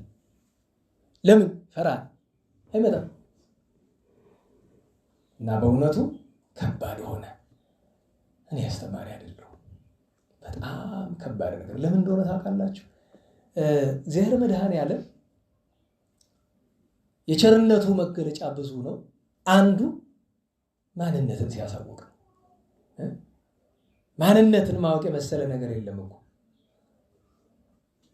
ሁለተኛው ደግሞ ቸርነቱ መምህር ማለትን ማለት እንደሆነ መምህራንን በተግባር አሳይቶ ስትረዱ አስቡት። እዛ በኋላ በምን ሞራል በምን አቅም የሆነ መድረክ ተወጥቶ እኔ አስተምራለሁ የሚባል። በአጠቃላዩ ግን በሞቴ 99.9% ክርስቶስን የማናውቅ ሰዎች ነን። ስለ ክርስቶስ የምንሰብከው በዚህ ዘመን ይገርማችሁ ነገር 99.9% አልኳችሁ ክርስቶስን የማናውቅ ሰዎች ነን። ክርስቶስን የሚያውቅ ሰው እንዴት ነው ካላችሁ ቅዱስ ጳውሎስ የተናገረው ኃይለ ቃል ይነግረናል። እሱ ምንድነው? ዛቲ ግብር ታበጽሐኒ ሀበ ሕይወት፣ ይቺ ስራ ወደ ሕይወት ታደርሰኛለች ብሎ የያዘው ስራ ያለው ሰው ወደ ሕይወት። አሁን እኛ የምናስተምር ለምንድን? አንዳንድ ሰው ለምንድን ነው የምታስተምር? ምዕመናንን ለመለወጥ። አንተሳ ቤተክርስቲያን እንድትቀጥል። አንተሳ ምን አይደለም። ማንኛውም ስራ መሰራት ያለበት አንተ ራስህ፣ እኔ ራሴ ወደ ማን ለመድረስ ነው? ወደ መድኃኒታችን ኢየሱስ ክርስቶስ ለመድረስ ነው። ማስተማር ወደ ጌታ የሚያደርስ ካልሆነ በቀር አይደለም ሌላው አንተን እንዴት ነው ይጠቅማል? ክርስቶስን ማወቅ የሚቻለው መጽሐፍ በማንበብ ይመስላል? ጉባኤ ቤት ገብተህ ስለተቀመጥክ ብቻ ክርስቶስን የምታውቀው ይመስላል? የሆነ ኮሌጅ ስለተማርክ ክርስቶስን የምታውቀው ይመስላል? ያ መጥፎ ነው እያልኩ አይደለም። መማሩን አይደለም እየነቀፍኩ ያለሁት። ብቻውን ግን በቂ አይደለም። በነገራችሁ ላይ እንዴት ዋላችሁ? ይሄ ተመርቆ ማይተም የያዘ ሰው ምን ይመስላል ቢሉ የእንጀራ መብያ ትሪ የያዘ ግን እንጀራ የሌለው ሰው ይመስላል። ለአንተ እንጀራ የሚመስል እውቀቱ ነው አይደለም። እሱ ትሪው ነው፣ መሶቡ ነው። እሱ እንጀራው ምንድን ነው ከተባለ ክርስቶስን ስታውቀው የተማርከውን ስትኖረው እንጀራ ማለት እሱ ነው። አንተን ራስህ ክርስቶስ ርቆ በረሃብ የምትኖር ሰውዬ ራስህን ባለባበስ ለመሸፈን አለ አይደል? የኛው የቤተ ክህነቱ ካባው ምናምን ደላልዞ ለብሶ ልብሱን ጥምጥሙን አሳምረው ይወጣል። በሱ የምትሸፍነው መስሎሃል። የዘመናዊው ደግሞ ነጠላውን ያሳምራል፣ ጥለት ይመርጣል ምናምን ነገር። በነገራችሁ ላይ እኔ ብዙ ጊዜ ግራ ይገባኛል። እኔ የምለብሰው እናንተ የምትለብሱት ሁሉ ጥለት አለው። ጥለት ምንድን ነው? ምናደርገው? ትናንት ምርቃት ነበር አይደለም? በየዩኒቨርሲቲው አንድ ጋዜጠኛ ጋር እያወራሁኝ እስኪ እንደው በሞቴ አንዳንድ ፕሮግራም ስሩ። ለምሳሌ እስኪ የዩኒቨርሲቲ ሰዎችንም ተመራቂዎችንም ጥያቄ ጠይቋቸው። የምትለብሱት ጥቁር ካባ ለምንድን ነው ጥቁር የሆነው? ለምንድን ነው እዚህ ላይ ክፍት የሆነው? ለምንድን ነው ትከሻው የተሸበሸበው? ለምንድን ነው እጅ ላይ እንዳይደርስ አጭር የሆነው? ለምንድን ነው ጫፉ ላይ ሰያፍ የሆነው? እጅግ ያይታችሁት ከሆነ ሙሉ አይደለም ሰያፍ ነው አይደለም? ለምንድን ነው ጭንቅላት ላይ ክብ ከላይ 4 ማዕዘን የሚሆነው? ለምንድን ነው ከቀኝ ወደ ግራ አዙሩት የሚባሉ? ከገነት ወደ ገሃነም ሂዱ ነው? ለምንድን ነው ወደ ግራ አዙሩት የሚባሉ? የእውነቴን ነው መጠየቅ እኮ ነው። በነገራችሁ ላይ አንድ ደራሲ አለ፣ ምድራዊ ደራሲ ነው፣ መንፈሳዊ ሰው አይደለም። ግን ጋዜጠኛው ፈላስፋ ነው ወይ አለው። አዎ አለው። እንዴት አለው? ፈላስፋ ማለት እኮ የሚጠይቅ ማለት ነው፣ ሌላ ነገር የለም ማለት። መነሻ የፍልስፍና መነሻ ምንድነው? ጲላጦስ ምን አለ? ምን ትኑቱ ጽድቅ፣ እውነት ምንድን ነው አለ። በቃ መጠየቅ ነው እኮ ፍልስፍና፣ ሌላ ነገር የለውም ማለት መጠየቅ ነው። ከዛ በኋላ ግን ባለሙያ ሲኮን ግን ሌላ ደረጃ አለ። ከዚያ እያይዙ እብድ ይለዋል። በሱ ተስማማ ሲለው አዎ ብሎታል። እና ስታስቡት ግራ ገብት የሚያደርጉ ብዙ ነገሮች አሉ። ለሁሉም ሰዓትን ቆጥብ የቅዱሳንን ታሪክ ለመተረክ እንዲሆን ክርስቶስ መድኃኒታችን እንወቀው። በምን ቅዱስ ጳውሎስ ምን አለ? ዛቲ ግብር አለ። ይቺ ስራ ምንድናት? ይቺ ስራ እስቲ እንያት። በቃ መጀመሪያ ምን ነው ብያቸዋለሁ? ስብከቱ ለሱ ስራ የሆነው ለምን ይመስላችኋል? ወደ ዘላለም ሕይወት የሚያደርስ ስራ የሆነለት ለምን ብትሉ፣ ይሄ ስራ የተሰጠው በሰማያዊ ንጉሥ ቃል በቃል ነው። አስተምር ተብሎ ታዟል። ምክንያቱም ለቅዱስ ጳውሎስ አለማስተማር ወደ ሕይወት አለመድረስም። ማስተማሩ ግድ ነው፣ ለእኛ ግን አይደለም። ለምን አልተሾምንም? ማን ሾሞን? ዲቁና ስለተቀበልክ የተሾምክ መስሎ ከሆነ አይ ችግር ነው። ከሰዓት ውስጥ ነው የምትገባው። ዲያቆን ስለሆንክ ብቻ ትሰብካለህ ማለት አይደለም። ስለዚህ የመጀመሪያው ስብከቱ ነው። ዋናው ግን ዛቲ ግብር ይህች ስራ ብሎ ያለው ምንድን ነው ቢሉ ህመሙን ነው አሉ አባቶቻችን። ደህና ዋላችሁ? ምኑን ነው? ኧረ በሞቴ ቅዱስ ጳውሎስ እኮ ሰይጣን አናቱን ሲቀጠቅጠው እኮ የሚያድር ወተወበኒ መልአከ መጻሕልም ምንድን ነው ቃሉን ካልተሳሳትኩኝ ዘይደጉ ጸኒ ገቦይ ነው ወይ ኮራኒ ርዕስ የሚል ኃይለ ቃሉ አጠቃቀሱ ግዕዙ በትክክል የጠቀስኩት አይመስለኝም። ግን ጎኔን የሰነጠረ ራሴን እየቀጠቀጠ የተጣልኩ እንዳልሆን የሚያሰቃየኝ የጥፋት መልአክ ተሰጠኝ። ሰይጣን እሱም በደዌ ሲያሰቃየው አባ የስድሮስ ለአባ ሙሴ ጸሊም እንዳለው ይቺ መከራ፣ ይቺ ደዌ፣ ይቺ ጭንቅ። ምክንያቱም አባ ሙሴ ጸሊም መከራ ደርሶበት ሰይጣን ገርፎት ከወደቀ በኋላ የድሮ ጉልበቱ አልመለስለት አለና በደዌ እንደተሰቃየ ነው ያረፈ ሰማዕትነት እስከሚቀበል ድረስ። እና ምን አለው አባ የስድሮስ? ልጄ ይቺ ድካም፣ እቺ ህመም ወደ ክርስቶስ ታደርሳለች። ሰይጣን አንተ ላይ ያደረገብህ ነገር ሁሉ ወደ ክርስቶስ ያደርሳል። ዛሬም ብዙ አላችሁ በየጸበሉ የሚንከራተት መፍትሄ ያላገኘ ሰው አለ። አንዳንዱ ሰው በጸበል 7 ዓመት ይኖራል፣ 5 ዓመት። አይምሰልህ፣ አትሰቀቀው። በደዌ ምክንያት የምትዞርበት ጸበል በሙሉ ዛቲ ግብር ታበጽሐኒ ሀበ ሕይወት፣ ወደ ሕይወት እግዚአብሔር ሊያደርስህ ይሆናል። በዛ የሚያዞር አጥማቂ ለአጥማቂ ሳይሆን ለጸበሉን ማለት ነው፣ አጥማቂውን ማለት አይደለም። ደዌውን የሕይወት ጎዳና አለው። ይቺ ስራ አለው፣ ይቺ ስራ አለው ወደ ሕይወት የምታደርስ። ሁለተኛ ስራ ያለው ቅዱስ ጳውሎስ ይህን ሲጽፍ የት ሆኖ ነው የሚጽፍላቸው? ንገሩኝ። እስር ቤት መዋቅይቱን ምን አለው? ስራ አለው። ይቺ ስራ አለ። ለምን የታሰረ ሰርቆ ነው? ወጡ ስርዓት ንገሩኝ። አጥፍቶ ነው? በድሎ ነው? አይደለም። እውነት ስለተናገረና ስለ ክርስቶስ ስላስተማረን የታሰረ አይደለም። መታሰር እኮ ጸጋ ነው፣ ረድኤት ነው፣ ሀብት ነው። ሰርቆ ቢታሰሩት ነው እንጂ መልካም ሰርቶ ተናግሮ መታሰርማ ወደ ዘላለም ሕይወት የሚወስድ መልካም ስራ ነው። ዛቲ ግብር አለ ይቺ ስራ ነናወላችሁ። ሌላኛው ይቺ ስራ ያለ ቅዱስ ጳውሎስ በዘመኑ ሁሉ ሀብት ያደረጋት አንዲት ነገር አለች። ከምግባሩ ላይ የምትበልጠው ምግባር ምንድን ናት? ነገሩኝ። ፍቅር ነው አይደለም? ፍቅር ስራ ይባላል የተለኝ እንደው አዎ ስራ ነው። ስራ ነው። የህይወት ስራ ነው። ወደ ዘላለም ጎዳና የሚወስድ ነው ፍቅር። ቅዱስ ጳውሎስ የታሰረ ስለምን ይመስላል? ንገሩኝ። ስለ ፍቅር። እዚያ ታሰረበት ቦታ ሆኖ ይህንን የሚጽፍላቸው ስለምን ይመስላል? ቅድም ምን አለ? በ25ኛው ቁጥር ላይ እኔም ወዴት ልሄድ እወዳለሁ? ወደ ክርስቶስ አይደለም? ነገር ግን ልቆይ ደግሞ እሻለሁ። ስለማን አለ? ይሄ ምንድን ነው? ፍቅር። የፍቅር ስለኛ ነው ቅዱስ ጳውሎስ። ታዲያ ይቺ የፍቅር ስራ ወደ ዘላለም ሕይወት ታደርሳለች። ሌላኛው ስራ ያለው አምልኮቱን ነው ይላሉ አባቶቻችን። ይቺ ስራ አለ የያዛት አምልኮት ንጽሕት ናትና ክርስቶስን አምላክ ወልደ አምላክ ማለት አንድነትን ሶስትነትን ማመን ትልቅ ስራ ነውና ይቺ ስራ ወደ ሕይወት ታደርሰኛለች ብሎ አለ። ይችም ስራ አምልኮት ነው። አምልኮትን ስራ የሚል ወዴት ይገኛል ቢሉ ነቢዩ ቅዱስ ዮናስን ምስክርነት እንጠራዋለን። በመርከቡ ነው ማዕበል እየተናወጠ እሱ ተኝቶ ሲያንኮራፋ የመርከቡ ሰዎች ወጥተው ምንድን ነው የጠየቁት? ስራ ምንድን ነው? ምን መለሰላቸው?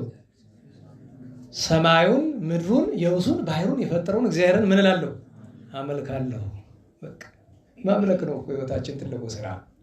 ታዲያ አምልኮ ሲባል ንጹህ አምልኮ ባዕድ ነገር ያልተቀላቀለበት። ምክንያቱም እግዚአብሔርን የሚያመልክ ሰው ገንዘብን አያመልክም። ገንዘብ የማያመልክ አለ ከእኔና ከእናንተ? እግዚአብሔርን የሚያመልክ ሰው ጉልበት አያመልክም። እግዚአብሔርን የሚያመልክ ሰው ዘመድ አያመልክም። እግዚአብሔርን የሚያመልክ ሰው መልክ አያመልክም። የዘር ሐረግ አያመልክም። የገሌ ዘር ነኝ ብሎ መኩራት እኮ እግዚአብሔርን ሎቱ ስብሐት አለመከተል ነው። ምክንያቱም ቅድስት ሐና ነቢይት ምን አለች? ይትመካ ኃያል በኃይሉ። ጉልበተኛ በምኑ አይመካ? በጉልበት መመካት ጉልበትን ማምለክ ስለሆነ ይትመካ ባዕል በብዕሉ። ባለጠጋ ገንዘብ ያለው ሰው በምኑ አይመካ? በገንዘቡ አይመካ። ሶስተኛው ምንድን ነው? ጠቢብ ነው። ጥበበኛ ሰው ጥበብ ያለው ሰው በጥበቡ አይመካ። ዘሰ ይትመካ መመካት ብትሻስ በዚህ ለይትመካ በዚህ ይመካ በአእምሮ ወበልብ እግዚአብሔር እግዚአብሔርን በማወቅ እርሱን በማምለክ። ትምክህት በእግዚአብሔር ነው፣ መመካት በእግዚአብሔር ነው። አምባ መጸጊያ ብሎ በእግዚአብሔር መመካት ይገባል። እና በእውነቱ ይሄ ትምህርት እንዲሆንን ነው። ይቺ ጎዳና አለ። ብዙ ነው ሀተታው፣ ግን እዚህ ላይ ልቅታው። ይቺ ጎዳና አለ። ማጠቃለያ አንድ ሁለት አረፍተ ነገር በመጨረሻ ላለው ሰዓት ለመቆጠብ ያክል ዛሬ ቅዱስ ጊዮርጊስ ሐዲስ ዓመታዊ በዓሉ ነው አይደለም? ሐዲስ ጊዮርጊስ ስንክሳር የነገረን። ቅዱስ ጊዮርጊስ ሐዲስ መቼ የነበረ ካላችሁ ያው በስንክሳር ዘመን ስለማይጠቅስ ብዙ ጊዜ ቅዱስ ጊዮርጊስ ሐዲስ የነበረ በ10ኛው መቶ ክፍለ ዘመን ነው። አሕዛብ በግብፅ ከነገሱ ከ200 ዓመት በኋላ የተነሳ ነው። አሕዛብ በግብፅ እንግዲህ በ7ኛው መቶ ክፍለ ዘመን የነገሱና ከዚያ በኋላ ነው። እግዚአብሔር ይስጣቸው ታግሰውን ቆይተዋል። እኔ ስረስቸዋለሁ ዛሬ ድምፅ ማጉያ መኖሩን ያው እንደምታውቁት አንዳንድ ጊዜ ከሚያስገርሙ ነገሮች በዛ በበሩ ድምፅ ማጉያ አለ። ለዛ በሩ ካጥሩ ወደ ውጭ ነው ጫፍ ላይ ተሰቅሏል። ሆን ተብሎ ይመስለኝ ጫፍ የት እንዲሰማ እዛ በላጅግ ድረስ እንዲሰማ ማለት ነው። እና የሰፈሩ ሰው በነገራችሁ ላይ ከባዱ ነገር ነው ስላችሁ የሰፈሩ ሰው አትረብሽን እንዳይል የእግዚአብሔር ቃል ነው እየተነገረ ያለ። ማዳመጥ አይፈልግም ብዙ እናውቃለን። ምክንያቱም ሌሊት ሲጮህበት ነው የሚያድረው ብዙ። ምክንያቱም እንዳይሰማ መተኛቱን ይወዳል፣ እንዳይተኛ ደግሞ ይጮህበታል። ዝጉልኝ እንዳይል ደግሞ መንፈሳዊ ቃል ነው እየተነገራልና ጨንቆት ሁሉም ዝም ብሏል። ባለፈው በዛኛው ተሰቅሎ እያለ በዛ በጌሾ መንደር እና በዚህ የጌሾ መንደር በላይ ያለው ሰፈር ማን ነው የሚባል? አቡነ ገበያ አታውቁም? ግራዝማች አቡነ መንደር አካባቢ ያለው ሰው ሁሉ ስርጭት ብሎት ነበር። ምንድን ነው ምን አደረግናችሁ? በነገራችሁ ላይ ሰዎች የእግዚአብሔርን ቃል እንዲሰቀቁ ማድረግ በጣም ነውር።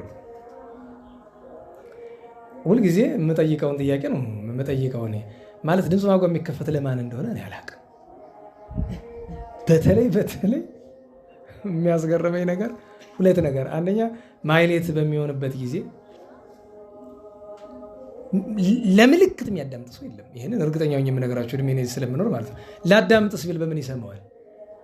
በሁለት ምክንያት፣ አንደኛ ዜማውን አልተማረው ምዕመኑ፣ ሁለተኛ ነገር ምን እየተባለ እንደሆነ ዘሩን አይሰማው። ላዳምጥ ቢል እንኳ ትንሽ ፊደል ቆጠርን የምንል ሰዎች እንኳ ለማዳመጥ ስንሞክር የት ላይ እንዳሉ እንኳ ለማወቅ አይቻልም። ለምን ቢባል በድምፅ ማጓ የሚባል ነገር ዘሩን ለመስማት አስቸጋሪ ነገር ነው። መልክ ምንድን ነው ብትሉት፣ ኧረ ወዴት። ዚቅ ምንድን ነው? ኧረ ወዴት። ወረብ ምንድን ነው? አመላለስ ምንድን ነው? አቡን ምንድን ነው? እዝል ምንድን ነው? መልጣን ምንድን ነው? አንገርጋሪ ምንድን ነው? ኧረ እንኳን ሌላ እኛም እዚህ ያለነ ሰዎችም አልተማር ነው እንኳን ምዕመኑ ማለት ነው። ነገር አመጡት ነው ርዕሳችን አይደለም። ቅዱስ ጊዮርጊስ አዲስ የነበረ በስንተኛው መቶ ክፍለ ዘመን ነው አለ? በ10ኛው መቶ ክፍለ ዘመን የተወለደ 10ኛው መቶ ክፍለ ዘመን ሲጀመር አካባቢ ነው። የሚያስገርም ታሪክ አለው። የሚገርማችሁ አባቱ እስላም ነው፣ እናቱ ክርስቲያን ናት። ምክንያቱም ክርስትና በአዋጅ የተከለከለበት ዘመን ነውና ተደብቀው ነው የሚኖሩት። ዘር ለመተካት እግዚአብሔርን በልቧ እያመለከች ወደዚያ ነገር ውስጥ ገባች፣ ወለደች፣ ሌሎች ልጆችንም ወልዳለች። የሚገርመው በድብቅ እየወሰደች ቤተክርስቲያን ታሳልማቸዋለች። ነገር ግን ይሄ ጊዮርጊስ ከሌሎቹ የተለየ አስተዋይ ነበርና አንድ ቀን አንድ ነገር ጠየቃት። እናቴ ወይ እኛ እንሄዳለን፣ ሁልጊዜ እንሄዳለን፣ ግን ሌሎች ክርስቲያኖች የሚያደርጉትን አናደርግም። እሳ በተለይ ሲቆርቡ እኔ አልቆርብም፣ ለምንድን የማታቆርብኝ አለ። ልጄ ንጹሕ ሳይሆን የክርስትና ጥምቀትን ሳይጠመቅ ማንም ሰው መቆረብ አይችልም። እናም አልጠመቅ ስል አባቱ ይገልሃል፣ መዛይዝም ይባላል አባቱ ይገልሃል፣ የእሱ ዘመዶች አይተውም ብላለች። አለቀሰባት በጣም። ያን ጊዜ ከውጭ አወጣ ፍተበረከት ሰጠችው። አውሎጊያ የግብጾች አውሎጊያና የኛ አውሎጊያ ይለያያል። ያው አውሎጊያ ስል የሚገባችሁ እናንተ ናቸው። የኛ አውሎጊያና እነሱ ይለያያል። ለኛ ምን ብለን ነው የምንተረጎመው? ይሄንን በሰንበት ቀን የሚሰጣችሁ በረከት አለ አይደለም? በነገራችሁ ላይ ከቤት ከምትበሉት ምግብና ከዚያ ከሰንበት ቂጣው የትኛው ነው ለአፍ በጣም መዓዛ ጣዕም ያለው? ሰንበት በረከቱ ነው አይደለም? አስቡት። ያ ግን ሲዘጋጅ እኮ ከስንት አይነት ዱቄት ያውም ተለምኖ ታፍኖ ምን ብሎ ቆይቶ አይደለም? ምንም ያጣፍጠው ይመስላችኋል? እግዚአብሔር ቸርነት ነው። የቅድስት ማርያም መግደላዊት በረከት ነው የሚያጣፍጠው። እና በነገራችሁ ላይ የሚያስገርመው ነገር እሱን ራሱን እስኪ አብዝታችሁ ብሉት፣ 2-3 ተደጋጋሚ እስኪ አብዝታችሁ ብሉት፣ መዓዛው ይጠፋል። እኔ አሁን በጣም ነው የምቸገር። ለምን? በጣም ብዙ ዘመኑ ነው ብዙ እየመጣ እውነቴን ነው እንደ ሌላ ሰው ለምና። እኔ ግን ደግነቱ ምንድነው? ከሚመጣ ሁሉ ለሌላ ሰው ነው የምሰጥ እንጂ ከሚመጣልኝ አንዲት ወይ 2 ፍሬ ብቻ ቀምሶ መስጠት ለምን? ሲበዛ ችግር ነው ማለት በረከት ስለሆነ አንድ በረከት የሆነን ነገር በመጠኑ ማድረግ ይገባል። እሱን ማስተዋል ይገባናል። ለሁሉም በቃ አማራጭ ስታጣ ልጄ እንካችን ብላ አለችው። ያችን በላ። ያችን በአፋ ያለችውን በረከት ሲበላ በጣም ጣፈጠችው። እቤት እንደዚህ አይነት ነገር የለማ። ከዛ ምን አለ? በልጅ ልቡ ነው ከውጭ ያለችው የኔ ያለ የምጣፍጥ ከሆነ ውስጥ ያለው ቁርባን እንዴት ሊጣፍጥ ነው? ከጥፍጥና አንጻር ነው ያየው። የዘላለም ሕይወትነቱ ምኑ ልጅ ነው ሊረዳው አይችልም እሱ። ያችን የውጫን በረከት ከበላበት ቀን ጀምሮ አንድ እቅድ ነው እሱ ያልከው። በሕይወቱ አንድ ህልም ነው ያለው። ምን መሆን? ክርስቲያን መሆን እና መቁረብ። ይህንን ሲያልም ነው የኖረ። ልክ ዛሬ በአንዳንድ ቤተክርስቲያን በሌለበት በአረቡም በምንም ዓለም የሚኖሩ ወንድሞች አሉ። አንድ ህልም ያላቸው ወደ ሀገር ቤት ገብተው አንድ ቀን መቁረብ የሚያልሙ ማለት ነው። እኛ ደግሞ ለልጃችን መስዋዕት አምላክ ተዘርግቶ ምንም የማይመስልን ደግሞ ብዙ ነን እና አደገ። እናቱ አንድ ነገር መከረችው። ልጄ ክርስቲያን መሆን ነው የፈለግከው? በል ጎዳናውን ላቅናለህ፣ ክርስቲያን ሴት ፈልገህ አግባ አለችው። እሱ ነው ጎዳናው።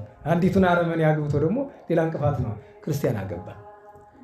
ከእሷ ጋር ሲኖር ምን ያስተክዝሃል አለችው። ክርስቲያን መሆን እፈልግ ነበር እንዳንቺ፣ ነገር ግን ምንም እንደማድረግ አላውቅም አለ። ይኸውልህ ክርስቲያን ለመሆን ሁለት ነገር ያስፈልጋል። አንደኛ መማር፣ ሁለተኛ መጠመቅ። መማሩንም መጠመቁንም እዚህ አትችልም። የአባት ዘመዶች ይፈጁሃል። ስለዚህ ወደ ሌላ ሀገር ሄዳለችው። ሂድና ተምረህ ተጠምቀን አለችው። ተማረ፣ ተጠምቆ ስሙን የክርስትና ስሙን ጊዮርጊስ ተብሎ፣ ምክንያቱም በግብፅ ወልደ ገብረ አመተ የሚባል ስም ስለሌላቸው ዝም ብሎ ስም ነው የሚሰጡ እነሱ። በዚሁ ጋር አያይዘው አንድ ነገር ልንገራችሁ።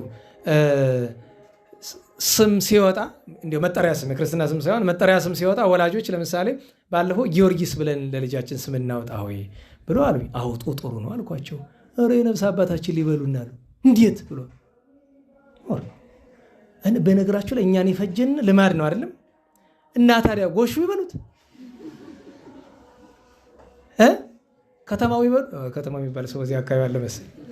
አረ ዳገባ ነው እኮ። የሚገርማችሁ ነገር ኢትዮጵያ ውስጥ የክርስቲያን ስም በጣም በብዙ ሰው የሚጠራበት ማን ነው ካላችሁ ዮሐንስ ነው። ልክ በእንግሊዝ ውስጥ የሆነ ጥናት ተደርጎ በዓለም ደረጃ በእስላሞቹ መሐመድ ነው አንደኛው ስም። በእንግሊዞች ውስጥ ደግሞ ጥናት ተደርጎ አንደኛ እንግዲህ የዛሬውን ጥናት አላቅም። ይሄ እንግዲህ ከ10 ምናምን ዓመት በፊት የነበረ ጥናት ነው። አንደኛ ስም እንግሊዛውያን በአብዛኛው የሚጠሩበት ዴቪድ ነው፣ ዳዊት ማለት ነው። እንደዛ ነው።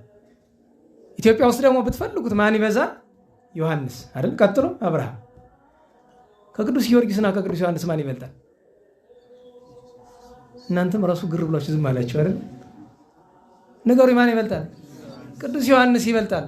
ማክበር ከሆነ ዮሐንስ ብሎ ሲጠራ አትከለክልም ኑሯል። አራ ከአብርሃም ይበልጥ ማን አለ? አብርሃም ተብሎ አረ ተወው እሱን። ሶሊያና እያሉ የእመቤታችን ስም ሲሰጡ ዝም አላልክም? ሶሊያና እኮ የእመቤታችን ስም ነው። ግን ሶሊያና ለምን ተባለች? ማለት የግብር ስም ስለሆነ የተጸውዖ ስሟ ስላልሆነ እኔም አልከለክልም። በእርግጥ ሶሊያና የሚለውን ግን ከዛ ደግሞ አንደኛው መጥቶ መርቆሪዎስ ልፈልግ ካህኑ ከለከሉኝ። ዝም ብለህ መርቆሪዎስ በለው። የነፍስ አባት ከሆኑ ችግር ነው መቼም የሳቸውን ትእዛዝ መጣስ። የነፍስ አባት ካልሆኑ ግን መጀመሪያ ማናገሩ አስፈልግ። እንዴ ታዲያ ልጆቻችን እና ለምሳሌ ፊቅጦር ብዬ ስጠራ ቅር ካላለው መርቆሪዎስ ብዬ ለምን ምንድን ነው ምክንያቱ? እና ልጄ ምን ብዬ ልጥራው ታዲያ? መንፈሳዊ ስም አይደለም የምንሰጠው? በቤተክርስቲያናችን ስርዓት ነው አይደለም? ስርዓት ነው መንፈሳዊ ልጅ ስም ለልጅ መስጠት እኮ። እሱ ብቻ አይደለም እንድታውቁት፣ ክርስትና ሲነሳ በጥንቱ ስርዓት ከሆነ የክርስትና ስም እንኳን የሚያወጡ ወላጆች ናቸው፣ ካህኑ አይደለም። ይህን ማወቅ አለባቸው። በኋላ ምዕመናን ያልተማሩ ነው፣ ከግራኝ አመድ በኋላ ነው እንደዚህ መጣ እንጂ መጽሐፈ ክርስትና ላይ ተመልከቱት። ስም በሚሰይበት ሰዓት ላይ ወላጆቹን ማን ሊባል ትፈልጋላችሁ ብሎ ይጠይቃቸው ይላል እኮ ስርዓቱ ራሱ። እና ወላጅ ገሌ ይባልልኝ ማለት ይችላል። የማይሰጥ ስም የማን ስም ነው ከተባለ የእግዚአብሔር ስም አይሰጥም። አንድ ሁለተኛ የእመቤታችን ስም አይሰጥም። ሶስተኛ የታዘዘም ባይሆን ደግሞ እንደነ የንታ ሊቃውንት ያሉት የመላእክትም ባይሆን ጥሩ ነው ይላሉ። ግን እሱም ተከልክሎ አይደለም። እና ለምን ስንላቸው የንታ ምን ይላሉ? እንዲያው መላእክትን ስሙ ሲጠራ ቅዱሳንን ስለሆነ የምናስበው አልገጥምልኝ ያለ። ለምሳሌ በአጋጣሚ እንደዛ አንድ ሰው እየጠየቃቸው አንዲት ሴት መጣች፣ ሰንበት ተማሪና ነይ እስቲ አሏት። ህፃን አቅፋለች። ህፃን ልጅሽ ማን ነው ይባል አሏት። ሩፋኤል አለቻቸው። ይኸው መድኃኒዓለም አመጣው። ዝም ብሎ እኮ እዛ እየሰማ ነው። እስቲ ለምሳሌ ሩፋኤል ያልሽው ልጅ ይበላል አይደለም? አዎ ይጠጣል። አዎ በልቶ ጠጥቶ ኋላስ የት ይሄዳል? ሽንት ቤት። እና ጎረቤት አንዱ ይመጣና ሩፋኤል የት ሂዶ ነው ሲልሽ የማይመስል ነገር። ስለዚህ ስሙን ቀይሪ፣ ሩፋኤል ሳይሆን ከቅዱሳን አንዱን። ይሄ ፈሊጥ ነው፣ ጥሩ ፈሊጥ ነው። መምህራን አሁን የታገደ ህግ ባይኖርም እንኳ አታድርግ የሚል ህግ ባይኖርም እንኳ ፈሊጣቸው ይገርመኛል። የቅዱሳን መላእክትን ስም እኔም ቢሆን ይውጣ ባል ደስ አይልም፣ ይከብዳል።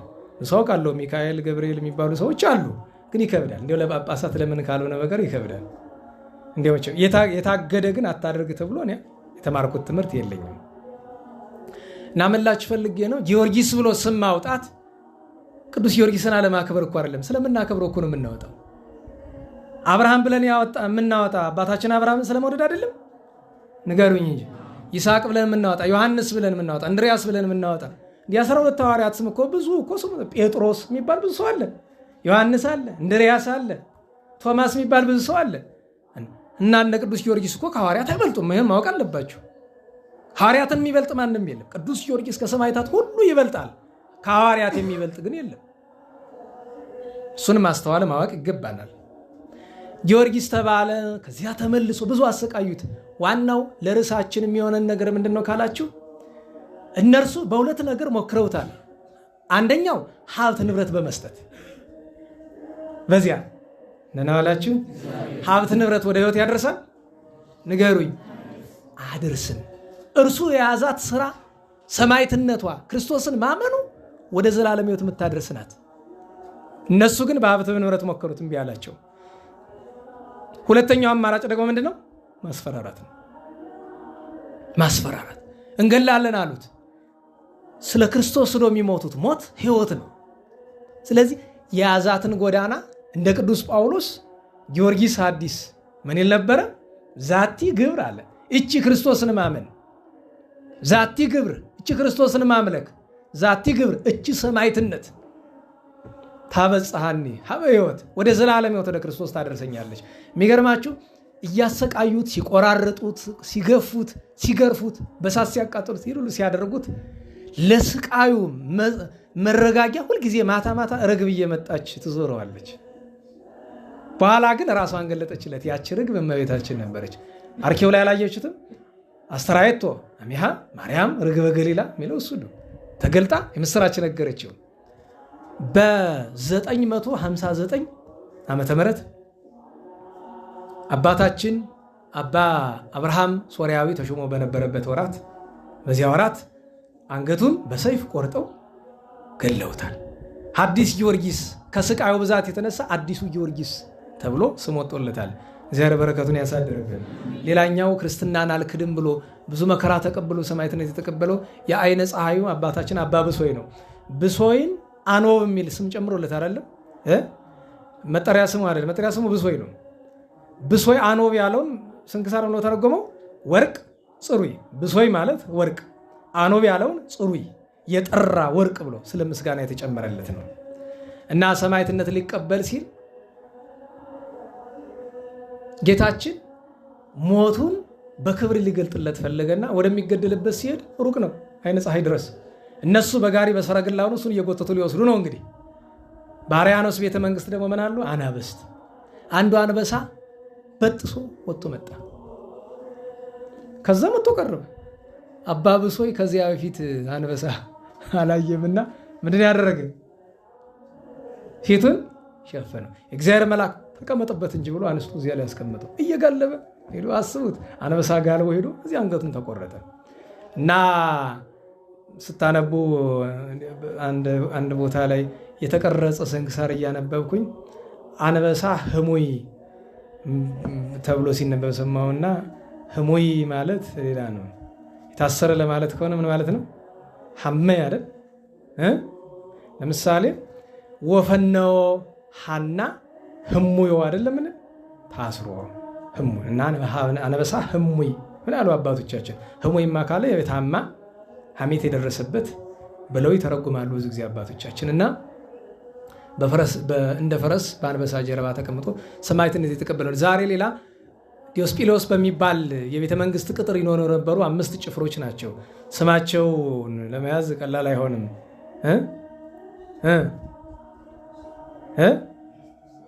በሉ ጀምሮ አይዞች። አርሶፎኒስ፣ ጴጥሮስ፣ አስኬሪዮን፣ አርጌኒዮስ እና ቢልፊዮስ ዲያቆኑ ማለት ነው። ከ5ቱ አንዱ ዲያቆን ነው። 4ቱ ምዕመናን ናቸው።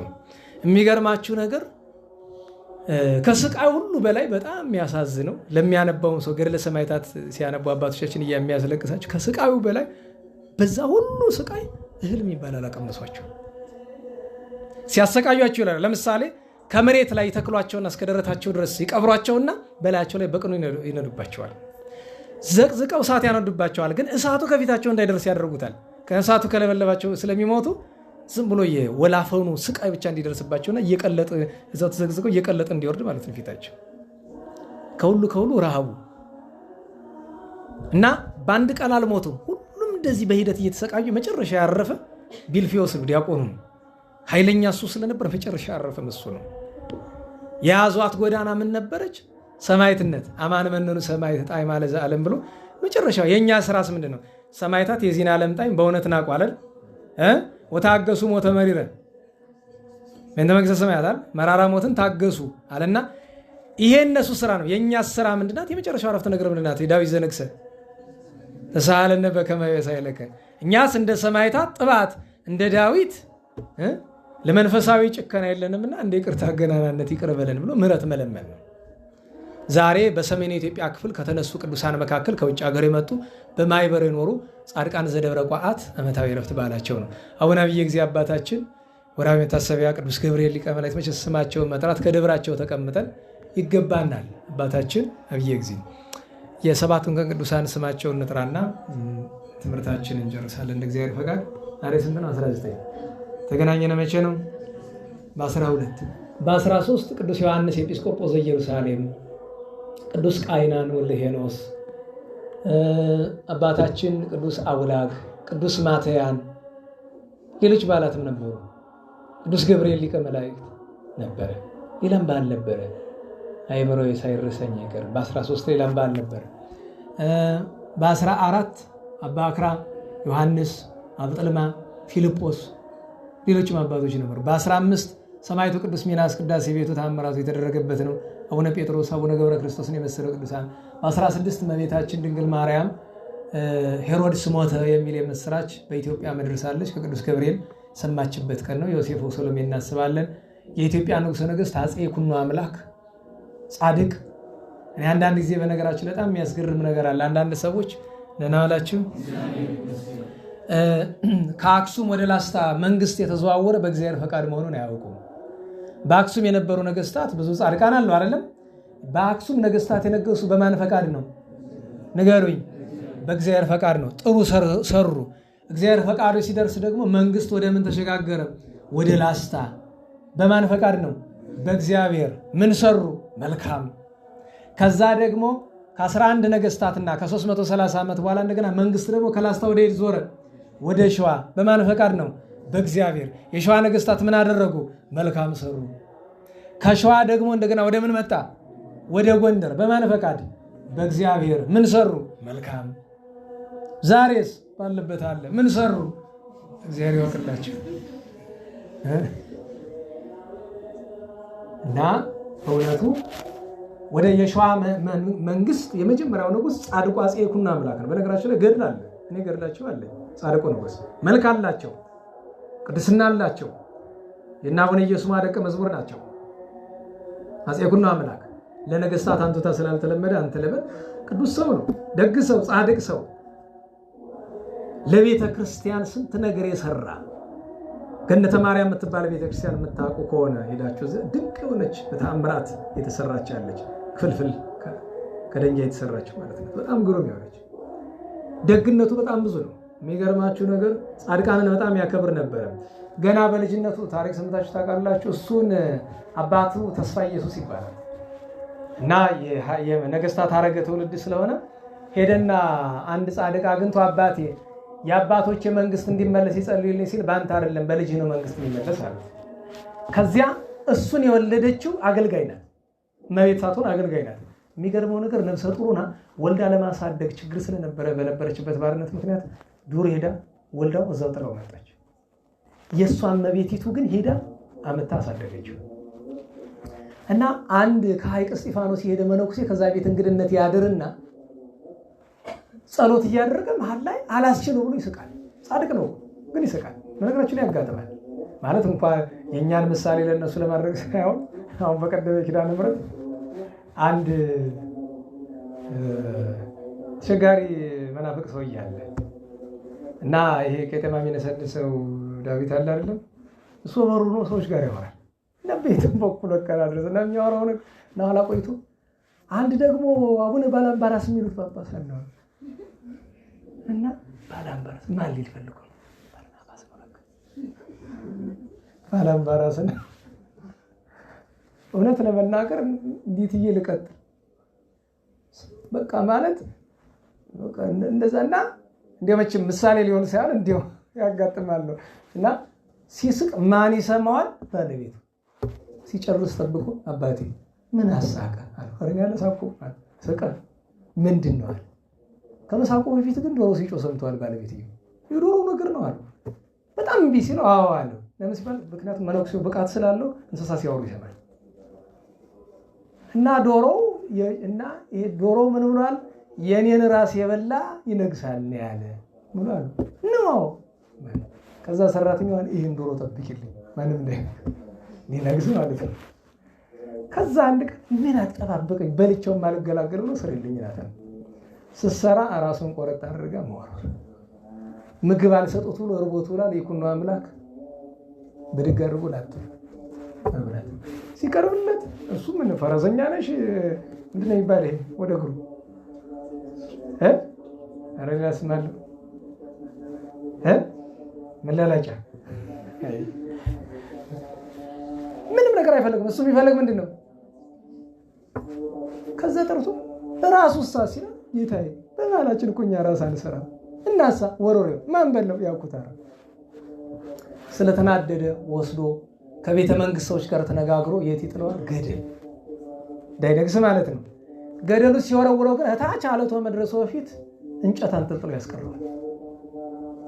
ከዛ ከተንጠለጠለበት ዝንጀሮችን እግዚአብሔር ልኮለት እነሱን ይልክለታል። አውርደውት ከነሱ ጋር ብዙ ጊዜ ይኖራል። ሲኖር ግን እነሱን ምን ያደርጋቸዋል? ሲያሻቸው ቆይቶ ከጠጉራቸው ይነጫል። ሁልጊዜም ሲያሻቸው ይነጫል። ያን ሲወስድ ሲፈትል በዛ ነው የወጣው። ከዛ በኋላ መሄጃ ፈረስ ቢያጣ እግዚአብሔር አንበሳ ልኮለት በአንበሳ ጀርባ እስከመቀመጥ ደርሷል። አባቶቻችን ታሪክ ድንቅ ነው። ይሄን ታዲያ የዚህ ዘመን ታሪክ አዋቂ ነኝ የሚለውን ጠይቀው እስቲ ፕሮፌሰር ምናምን ይላል። ይሄ እኮ አፈ ታሪክ ነው። ተረከን ምን አፈ ታሪክ አፈ ለማድ ይላል አንዱ ቀልኛ። ምን አፈ ታሪክ ስማ፣ አፈ ታሪክ የሚባል እኛ እናውቅም አለ እኮ። በመጀመሪያ ደረጃ ሌጀንድ ማለት አፈ ታሪክ ማለት አይደለም። ቋንቋ መማርም ከፈለክ ሌጀንድ አፈ ታሪክ አይደለም። ቃሉ አፈ ታሪክ ሳይሆን ገልብጠውና ምን ይሆናል? ታሪክ አፍ ነው። ያገባን እኮ ታሪኩ ነው ከአፉ ነው ጉዳይ። ደህና ዋላችሁ? እንዴት ዋላችሁ? ከታሪኩ ነው ከአፉ ነው ጉዳይ። አፈ ታሪክ ምን ማለት ነው? ታሪክ የሚያወራ አፍ ማለት እኮ ሌላ ነገር የለውም። አፈ ታሪክ የታሪክ አፍ ማለት እኮ። ታሪክ አፍሳ ምንድን ነው? የቃል ታሪክ ማለት ነው። በአንደበት የሚነገር ታሪክ ማለት ነው። እንደዚያ ይላል አይደለም። ተጽፎ ነው የሚገኝ። ጽሁፍ ከፈለክ አለ ብራና ማንበብ ትችላለህ። መብት ነው፣ አንከለክልም። እና በእውነቱ እኔ በታሪክ ጉዳይ ይገርመኛል። አንድ ሰው ዩኒቨርሲቲ የሚያስተምር ምናምን ይሁን የሆነ ወቅት ላይ መጥቶ ጠብ ገጠመ። ምንድን ነው አንተ የታሪክ ዲግሪ የኛ ምናምን ብሎ ስለራሱ ብዙ ነገር አወራና ከምን እያመጣህ ነው ይሄን ሁሉ የምትል ምናምን አለ። ወዳ ገባን እና ምንድን ነው ችግር ይስለው እኛ እኮ ስንት የለፋንበት ዲግሪ ምናምን ብሎ በቃ እኔ እኮ በታሪክ ዲግሪ ስንት ዲግሪ ምናምን ያለ ሰው ነው። ሰማ እና እኛ ታዲያ ዲግሪ ያዘነጠላ በመጣት ይመስላል። እንደሱ እኮ ማለት አይደለም። እንደው በሞቴ አንድ ነገር እንነጋገር። አንተ የታሪክ ምናምን ምሁር ነኝ ያልከኝ፣ እስቲ በሞቴ አንድ ጥያቄ ልጠይቅህ። የኢትዮጵያ ታሪክ ታውቃለህ? እሺ፣ የኢትዮጵያ ታሪክ የሚገኘው 99.9% በግዕዝ ነው። አንተ ግዕዝ ታውቃለህ? ኧረ አላውቅም። 30 ምናምን ዜና መዋዕሎች አሉ በግዕዝ የተጻፉ። ፕራይማሪ ምንጭ ማለት በዋናው ቋንቋ ማንበብ አይደለም። በነገራችሁ ላይ ኢትዮጵያን ሂስትሪ የተማራችሁ ካላችሁ በአማርኛ ነው በእንግሊዝኛ ነው የተማርነው? በእንግሊዝኛ። የገዛ ታሪኳን በባዕድ ቋንቋ የምታስተምር ጉደኛ ሀገር ነው ያለችው። ደህና ዋላችሁ? ጃፓን የሰለጠነች በእንግሊዝኛ ተምረው ይመስላል። ጃፓን የሰለጠነች በማን ቋንቋ ነው? በጃፓንኛ። ቻይና የሰለጠነች በማን ቋንቋ ነው? በነገራችሁ ላይ በእንግሊዝኛ ተምረው የሰለጠነ ሀገር ታውቃላችሁ? ሲነገሩ እስቲ አንድ ሀገር ለምልክት ነገር ደቡብ አፍሪካ እንዳትሉ ደቡብ አፍሪካዎችማ ቋንቋቸውን አጥፍተውባቸው እኮ እነሱ ሲወለዱ ጀምሮ እንግሊዝኛ ተናጋሪዎች ናቸው። ግን የራሱን ቋንቋ የራስ ቋንቋ እያለው ካደገ በኋላ እንግሊዝኛ ተምሮ ያደገ እስቲ አንድ ሀገር ንገሩኝ። አፍሪካ እንደዚህ ጨለማውና ሞታ የቀረች በምን ምክንያት ነው? ግማሹ በእንግሊዝኛ ግማሹ በፈረንሳይኛ ነው የገዛ ታሪክ እንኳን የሚማረው። እኔ በጣም ነው የሚያስገርመኝ። አንድ ታሪክ ዶክተር አለና እሱም ይገርመዋል። እንዲያው አቅም የሌለን ነው እንጂ ከሁሉ በላይ የሚያሳዝነኛል ኢትዮጵያን ሂስትሪ ተብሎ በእንግሊዝኛ ይሰጣል። በነገራችሁ ላይ ዓላማው ማደንቆር ይመስለኛል። ምክንያቱም አንደኛ አብዛኛው ተማሪ እንግሊዝኛ በስርዓት አይሰማም። ታውቁታላችሁ እኛ ሀገር ላይ ትልቁ ችግር። ሁለተኛ የሚሰማውም እንኳን በሰው ቋንቋ ስትማረው አንዳንድ ግር የሚሉ ቃላት ይመጣሉ። ያን ቃል ስታሰላስል ታሪኩ ያልፋል። እኔ 11ኛ ክፍል እያለሁ በጣም እቸገር የነበረ በሱ ነው። ጎበዝ አስተማሪ ነበረ። በህይወት ይኑር አይኑር አላውቅም። ሰይድ የሚባል ጎበዝ የታሪክ አስተማሪ ፋሲለደስ ነበረ እና እኔ ታሪኩን መከታተል ስንፈልግ ችግር ነው። ታሪክን መቼ ተማራችሁ ከተባለ 7ኛና 8ኛ ክፍል ላይ የተማርኩት ታሪክ። አሁን እኔ የምተርከው ታሪክ እግዚአብሔር ይመስገን ከአባቶቼ ከመጻሕፍት ያገኘሁት ነው። ግን ታሪክ መቼ ተመራለሁ በትክክል እንደው ትምህርት የታገኘ ካል 7 እና 8 ላይ ጋሽ ልዑል የሚባል አይነ ስውር አስተማሪ ነበረ። ምናልባት ለአንዳንዶቻችሁ ማጎታችሁ ሊሆን ይችላል። እዚህ የወንድሙ ልጆች አሉ። በቅርብ ጊዜ ያወቅኩኝ ራሱ እንዴት ያለ በነገራችሁ ላይ ታሪክ ከልቤ ተክሎብኝ የቀረ በዘመናዊ ትምህርት አንዱ እሱ ነው። ጋሽ ልዑል ነው ታሪክ አስተማሪ። እንዴት ያለ ግሩም እግዚአብሔር ነፍሱን ይማር በሕይወተ ሥጋ የለም እና በእውነቱ እንዲያው ነገርን አንስቶት ነው ነናውላችሁ ነገርን አንስቶት ነው እና ለሁሉም በአፄ ይኩኖ አምላክ ምክንያት ነው። እግዚአብሔር በረከታቸውን ያሳድርብን። ያን ቀን ታላቁ አቡናፍር 60 ዘመን በበረሃ 10 ዘመን በገዳም 70 ዘመን ከሰው ተለይቶ የኖረ ቅዱስ ሰው አባ በፍኑትዮስ በክብር ገንዞ የቀበረው ነው። የሚገርማችሁ ነገር ገንዞ ሊቀብረው አለት ላይ ስለነበረ እሱ የሚያድርባት የነበረች ክፍተቱ ላይ ነው አስቀምጦት ሄደ። መልአከ እግዚአብሔር ሰወረለት እዚያ በኋላ እና የዚያን ቀን እነዚህ ሁሉ በዓላት ነበሩ። ቅዱሳን ባሕታውያን ዓመታዊ በዓላቸው ነበረ። በየዓመቱ ጊዜ አንድ ነገር እነግራቸዋለሁ አይደል? አንድ ሰው ባሕታዊ የሚባለው መቼ ነው? ብቻውን ሲኖር ነው። አንድ ሰው መነኩሴ የሚባለው የት ሲኖር ነው? ገዳም ሲኖር ነው። ገዳም የማይኖር ሰው ከተውኑ መነኩሴ አይባልም። ብቻውን ያልሆነ ሰው ከተውኑ ባሕታዊ አይባልም። እና እሱን ማስተዋል ግድ ይለናል። የባሕታውያን የቅዱሳንን በረከት ያሳድርብን። በሺህ የሚቆጠሩ ባሕታውያን ዛሬም አሉ፣ ሰው የማያውቃቸው። በ17 ግን ሰኔ 17 አይደል ተገናኝተን ነበር አይደል? ታላቁ ገሪማ፣ ታላቁ አባ ጰላሞ፣ ታላቁ አባ ለትጹን ጻድቃን ንጹሐን አባቶቻችን ቅድስት አርሴማ ኢትዮጵያዊቷ እና አቡነ ተክለ ሃይማኖትና 78,000 ማይበሩ ሌሎችም በዓላት ላኮራን፣ ለእስክንድሮስ፣ ለእስክንድሪያ፣ ዮሴፍ ሌሎችም ቅዱሳን ነበሩ። በ18 ትናንት ቅዱስ የስድሮስ ሰማዕቱና አባ ድሚያኖስ ድርሳነ ሚካኤል ለመጀመሪያ ጊዜ ሲዘጋጅ ካዘጋጁት አባቶች አንዱ ነው ይባላል። ደራሲ ነው፣ ብዙ ድርሰት ያለው። ግን ስንክሳር ላይ ታችሁት ከሆነ አንዳንድ ጊዜ ይሄ ሙልቆ ሙላበው የሚለው እንዲያ ይላል። ለምሳሌ የካቲት ላይ ታስታውሳላችሁ? የካቲት 7 ላይ 2 ጳጳሳት ስንክሳር ላይ አሉ አይደል? ለእስክንድሮስና ቴዎድሮስ። ለእስክንድሮስን ሙልቆ ሙላበው 40 ወሰለስቱ ይላል አይደል? ቴዎድሮስን ሙልቆ ሙላ 45ቱ። እንደገና ነው የዛሬውን ድሚያኖስንም 45ቱ አለው። ለምን ብትሉ የገልባጭ ስህተት ነው። እና ስንክሳር ላይ ስታነቡሉ ወደፊቱ ምን ተብሎ ነው የሚነበብ? ይሄኛው የዛሬው 35ኛው ነው። አባ ድሚያኖስ ማለት 45ኛው ሳይሆን ስንተኛው ነው? 35ኛው ነው። አባ ያቃቱንም እንደዚሁ 49ኛ ይላል አይደለም? አባ ያቃቱ 39ኛ ነው። 49ኛማ አባ ማርቆስ ነው። ኖታችኋል? እንደዚህ ያለ ነገር የገልባጭ የቁጥር ጉዳይ ነው። ስታነቡ ይህንን በተለይ እናንተ ክህነት ያላችሁ መጠንቀቅ አለባችሁ። ለምን ወዲያላ ያነበባችሁትን መዘንጋት ነው ስለምዘነጉ ነው። እዚህ ላይ 45 አለ እዚህም 45 አለ እኮ ይባላል። እዚህም 49 እዚህም 49 አለ ብሎ ለማስተዋል ይጠቅማል። ዛሬውን ተነጋግረናል። ነገ ስንት ቀን ነው? 20 የእናታችን የእመቤታችን የቅድስት ድንግል ማርያም ዓመታዊ በዓሏ ነው። ምን ይባላል? አንድ የቤተ ክርስቲያን በዓል ነው። ቤተ ክርስቲያን ራሷ ለመጀመሪያ ጊዜ የታነጸችበት ቀን ነው። ስለዚህ የእመቤታችንም ባለ ሕንጸተ ቤተ ክርስቲያኗ ነው። እንደገና ቅድስት ቤተ ክርስቲያንም መሰረቷ የተጣለበት ማለትም የተግባር መሰረቷ፣ ተግባር ማለት ሕንፃው። ምክንያቱም በሰላስ አይባን እንበለ እጽ ወመሬት ወማይ አይደለም የሚለው? አዎ። ስለዚህ እንደዚያ ነው። ከዚያ ውጭ ጳውሎስና በርናባስን እናስባለን። የዚያን ቀን ከነቢያት ወገን ነቢዩ ቅዱስ ኤልሳ ዓመታዊ በዓሉ ነው።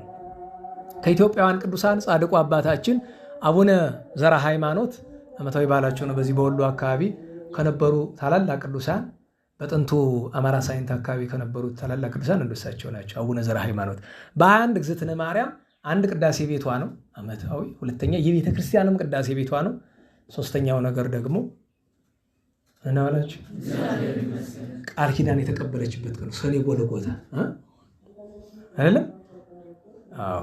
በእንቲአነ በልዩ ሰዓሊተ ምሕረት እሙ የታማስን ግብረ እዴከ እንተ ለሐኮ ቀዲሙ ቦኑ ለከንቱ ኬንያ ይጸሙ ላለ ይዛንከን አርኬ። አዎ። እና ሰኔ ጎልጎታን የሚቻላችሁ መድገም ይገባል። ይዛንከን ሰኔ ጎልጎታን ታዲያ ስትደግሙት በዙሪያችሁ ጸበል ካለም ጸበል ካልሆነም የተከፈተ ማይ የኑረ እዚያ ያንን መጠጣት መቀባት ነው። ፈሊጥ ነው የምነግራችሁ፣ ይጠቅማል። ምክንያቱም ሌላ ጊዜ እነግራችኋለሁ። ሰኔ ጎልጎታ የሚያደርሰው በዙሪያው ጸበል ቢኖር ጥሩ ነው። ያንን መጠጣት ይገባል። ማይ በረከት ነው እና የዚያን ቀን ሐዋርያው ቅዱስ ቶማስ፣ አባ ከላዲያኖስ፣ ሰማዕቱ ቅዱስ ጢሞቴዎስ፣ ጌቶቻችን ቅዱሳን ሐዋርያትን ቤተክርስቲያንን እናስባለን። በ22 የዋህ ጳውሊ ቅዱስ ጳውሎስ የዋህና ቆዝሞስ ወድሚያኖስ እናታቸው ቴዎዳዳ ልጆቿ ዓመታዊ በዓላቸው ነው። ያን ቀን አሁንም በወሎ በአማራ ሳይንት አካባቢ ከተነሱ ቅዱሳን ደጋግ ቅዱሳን መካከል አንደኛው አባታችን አቡነ ሰበነ ድንግል ዓመታዊ ረፍት በዓላቸው ነው። በ23 ጉባኤ ይኖረናል። ምን ቀን ነው የሚውለው? ማክሰኞ። ጠቢቡ ቅዱስ ሰሎሞን ወልደ ዳዊት ዓመታዊ ረፍት በዓሉ ነው። እንደዚሁም ቅዱስ አባኖ ዓመታዊ በዓሉ ነው። ስለዚህ ቅዱስ ዳዊትን ቅዱስ ሰሎሞንን የምናወሳበት ቀን ነው። በ24 ደቀኛ ቅዱስ አባታችን ተወዳጁ አባ ሙሴ ጸሊም፣ ታላቁ ቅዱስ ሙሴ ጸሊም። እኔ ያው መቼም አንዳንድ ቅዱሳን ለየት ይላሉ። ለእኛ ብቻ አይደለም፣ በዓለም ደረጃ ምንድነው የሚለው ወቀቦሙ ላይ ጽንወ ቅዱስ አባ ሙሴ ጸሊም ይላል። ፈረንጆቹ ምዕራባውያን እንኳ ያከብሩታል። እነሱ ይገርመኛል እኮ እነሱ እንኳ ተስቷቸውን አልፎ አልፎ ነው አይደል የምዕራቡ ዓለም ወደ ቅዱሳን የሚጠጋ። ግን ስትሮንግ ሴንት አባ ሞሰስ ይሉታል። ኢትዮጵያዊው ጠንካራው ብርቱ ጽንወ ቅዱስ ያለው እሱ ነው። እና 7 ቅዱሳን መነኮሳት እሱ ጋር ሰማዕትነት አላቸው። በ25 ጸአተ ጸደይ ነው፣ ጸደይ የሚወጣበት ነው። በ26 ክረምት ይገባል። ግን በልማድ ያው በአተ ክረምት ይባላል። በ25 ግን ያው በ26 ነው የሚገባው። ለሁሉም በ25 እሱ ነው። የዚያን ቀን ጌቶቻችን ቅዱሳን ሐዋርያት ዓመታዊ በዓላቸው ነው። ጲላጦስና ሚስቱ አብሮቅላ ሰማዕትነት መታሰቢያቸው ነው። ሐዋርያው ቅዱስ ይሁዳ፣ አባ ጴጥሮስ፣ ሌሎችም ቅዱሳን ዓመታዊ በዓላቸው ነው። የዚያን ቀን የዛሬ ሳምንት 26 ነው። ቅዱስ ገብርኤል ቅዳሴ ቤቱ ነው፣ ዓመታዊ በዓሉ ነው። ታላቁ ነቢይ ቅዱስ ኢያሱ ወልደ ነዌ የእስራኤል መድኃኒታቸው የተባለ እርሱም እንደዚህ ዓመታዊ በዓሉ ነው። እግዚአብሔር መድኃኔዓለም ሁላችንን ለቅዱሳን በረከት ያብቃን፣ የሰማነውን በዝነ ልቦናችን ያሳድርልን። ታዲያ ቅድም የተነጋገርነው ርዕሳችን ምን ነበረ? ዛቲ ግብር ታበጽሐኒ ኀበ ሕይወት፣ ይህች ስራ ወደ ሕይወት ታደርሰኛለች። የተማርነው ትምህርት እኛ ራሳችን ወደ ሕይወት የሚያደርሰን ምን ስራ ይዘራል? እንጾማለን እንላለን ያልኩበት ምክንያት አያያዛችን ጥሩ ስላልሆነ ነው። እንጸልያለን እንላለን፣ እናገለግላለን እንላለን። ከአንጀት የያዝ ነው። እንዲያው የሆነ ቀን ባለፈው ብያቸዋለሁ አይደል? አንድ ሰው ከጌታዬ የምደርስባት ብሎ አጥብቆ የሚይዘው አንድ ስራ ያስፈልገዋል። ወይ ምጽዋት ይወዳል። ምጽዋትን የያዘ ሰው ግራ ቀኝ አይልም። ከተለመነ መስጠትም ምጽዋትን የያዘ ሰው ከአንጀት ከእውነት የያዘ ጾምን የያዘ ሰው ይኖራል። ጾምን የያዘ ሰው ምንድን ነው የሚያደርግ? እቺ ስራ ወደ እግዚአብሔር ታደርሰኛለች ብሎ ጾምን ከያዘ አንድ ጨጓራዬን፣ አንጀቴን፣ ጉበቴን ምናምን የለም ምንም ተአምር ተፈጥሮ ጧ ብሎ ይፈነዳል እንጂ ጾም ላይ ተዋት ከእግዚአብሔር መድረሻ ብሏል። ወይ ደግሞ ሁለተኛውን አማራጭ ወስዳል። ጾም ማለት ሕዋሳትን መከልከል አይደለም። አይኑን፣ ጆሮውን፣ አፉን ሲቆጣጠር ይኖራል። እጅግሩን ሲቆጣጠር ይኖራል። ስግደት ታደርሰኛለች ብሎ ያሰበ ይኖራል። ባለፈው አንድ ምሳሌ ለሰጠኋችሁ ለእግዚአብሔር ብሎ ብድግ ብሎ 7 ቤተክርስቲያን የዞረ ጸሎተ ማርያም የሚያደርስ ሰው ግን ያቺ ምንም ተአምር ተፈጥራ አትቆም። እዚህ በፊት ሲነገር ሰምታችኋል። አንድ ዮሐንስ የሚባል ሰው ሚል ተጽፎ አላገኘሁትም። እንዲሁ ሲናገሩ ነው መስማ ድሮ ልጅ እያለሁ ዮሐንስ የሚባል ሰው ጾም አያውቅ፣ ጸሎት አያውቅ፣ ስግደት አያውቅ፣ ምንም ነገር አያውቅም። ግን መድኃኔዓለምን ከልቡ ይወዳል። መውደዱ በምን ይገለጣል ቢሉ ሁልጊዜ ተነስቶ ምንም ተአምር ቢፈጠር መድኃኔዓለም ቤተክርስቲያን ይሄዳል እና ሄዶ ጸሎት ምን እንዴት አደርክ ቸሩ መድኃኔዓለም ቁጭ በልደናል ቸሩ መድኃኔዓለም ቤት ወደ ስራ። እኔ በነገራችሁ ላይ ያሰኛል፣ ያስኬዳል ማለት እግዚአብሔር ቅንነት ይወዳል። በፍጹም ልብ የሚያመልከው ሰው ይወዳል። እና እንዲህ ያደረገ ብዙ ዘመናት ኖረ እና አንድ ቀን ታመመ። እንደምንም ሞከረ፣ ታገለ፣ ለመነሳት ተገላበጠ፣ ምናል የለም መነሳት አልቻለም። በጣም አዘነ። ዛሬ ቸሩ መድኃኔዓለምን እንዴት ዋልክስ እንዴት አደርክ ሳልለው ቀረ ብሎ በጣም አዘነ በጣም እና በሩ ተንኳኳ እና ማን ነው ብሎ ሲል ወዳጅ ዮሐንስ ዛሬ አልጠየከኝም እሳ ምን ሆነ ነው የሚል ድምፅ ሰማ። ግን የፍጡር ድምፅ ያልሆነ ማለት ብርሃን እና ዘወትር ከአንጀቱ ከፍቅሩ የሚጠይቀውን ሰው ቢቀርበት ራሱ መድኃኔዓለም ምን እንደሆነ ጠፍቶት አይደለም ጌታችን ልትድን ትወዳለህ ብሎ መጻጉዕን የጠየቀው ጠፍቶት አይደለም አይደል? አስፈቅዶ ነው ስራ የሚሰራ ጌታችን። ፈቃዳችን አይገፋም። ምን ሆነ ነው አለው። አሞኛል። አድኖ ተነስቶ ና በል እንዳስለመድከኝ ሂድና ሰላምታ አቅርብ። እሱ ብቻ አይደለም፣ ዘወትር ምንም ሌላ ነገር የማትሰራ ቤተክርስቲያን ሄዳ በታምረ ማርያም የተጻፈች አለች አቡነ ዘበሰማያትና በሰላመ ገብርኤል ብቻ የምትል ሌላ ነገር የሌላት እና አንድ ቀን ሄዳ ቸኩላለች። የምትሄድበት ኖራት እኛ እንደምንለው አይነት አቡነ ዘበሰማያት ተቀደስ ስምህ መንግስትህ ተማይጸነብች እንደዛ ማድረግ ሲያም አድርጋ ልትሄድ ስዕሊቱ እጇን ዘርግታ ልብሷን ያዘቻት፣ ጎተተቻት። ዞር ብትል ስዕሏን ያዘቻት። ወይ በደንብ እንዳስለመድሽኝ አመስግኝ ወይ ተይው ያሰኛል አይደል? አንዳንዴ ወይ በደንብ ማድረግ ነው ወይ መተው ነው አይደል? እንደዛ ብላለቻት ይባላል። ፍቅር ይባላል። ከአንጀት ስለሚደረግ እኮ ነው። እና በጣም ብዙ ጸሎት የሚያደርግ ብዙ ጾም የሚያደርግ እግዚአብሔር አይወድለትም እንዴ? በደንብ ይወድለታል እንጂ። ነገር ግን ከአንጀት የምናደርግ ሁሉንም ከአንጀት ማድረግ ጥሩ ነው። ግን ሰዎች ነን፣ ሁሉን አንችልም በአንድ ጊዜ። በነገራችሁ ላይ እንደ ቅዱሳን በአንድ ጊዜ ንጹህ ጸሎት፣ ንጹህ ጾም፣ ንጹህ ስግደት፣ ንጹህ መስዋዕት ማቅረብ ይቻላል? አይቻልም። ቢያንስ አጥብቀን ለእግዚአብሔር ፍቅር፣ ለእመቤታችን ለቅዱሳን ፍቅር የምናደርገው ነገር ያን ጊዜ እኛ በአንደበታችን ማለት ባይገባንም እውነቱ ምን ይሆናል? ዛቲ ግብር ተበጽሐኒ ኀበ ሕይወት፣ ይቺ ስራ ወደ እግዚአብሔር ታደርሳለች። እና እቺ እንድናስተውል በሚል ነው። እግዚአብሔር ቸርነቱ እመቤታችን ጣዕመ ፍቅሯ የቅዱሳን በረከት ይደርብን።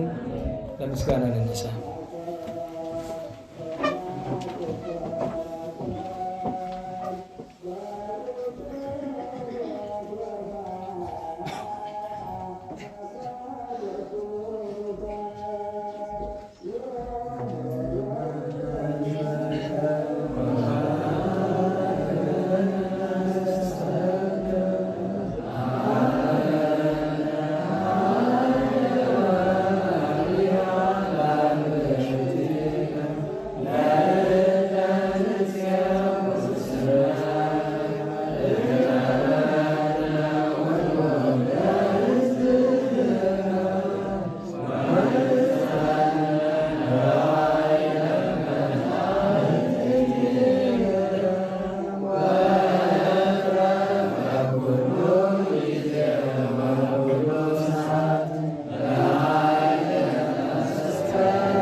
ፈጣሪያችን በሰላም አስጀምሮ በሰላም ያስፈጽመን። ቅዱስ ስሙ የተመሰገነ ይሁን።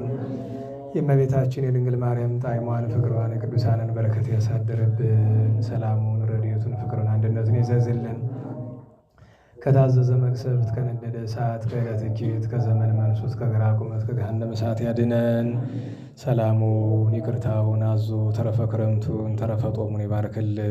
ሰላም በዋለን ቸርነቱ ሰላም እንዲያሳድረን የሞቱትን ነፍሳቸው እንዲምርልን በመከራ ያሉ አስቡን የሚሉንን በይቅርታው እንዲያስብልን ቅዱስ ስሙን አቡነ ዘበሰማያት ብለን እንጥራ።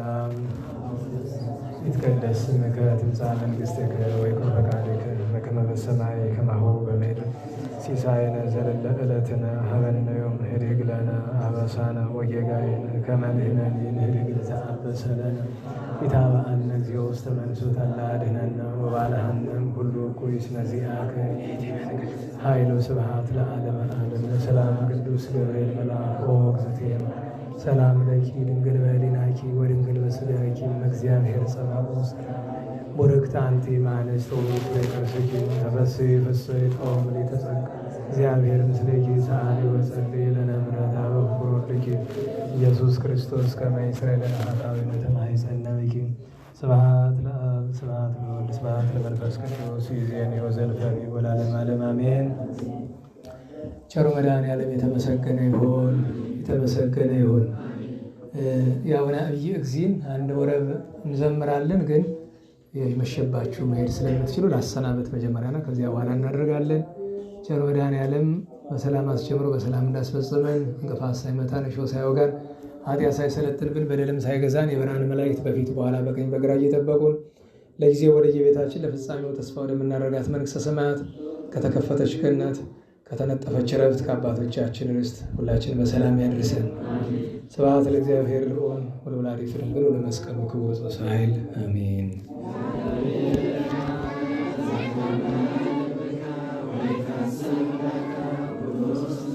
አሜን። የመሸባችሁ መሄድ ትችላላችሁ። ፀሐይ ብሎ የሚለውን አንሱትና እሱን ዘምረን እንጨርሳለን። አቡነ አብይ እግዚእ መታሰቢያቸው ስለሆነ ብሩህ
ሳህለከ ይርከበ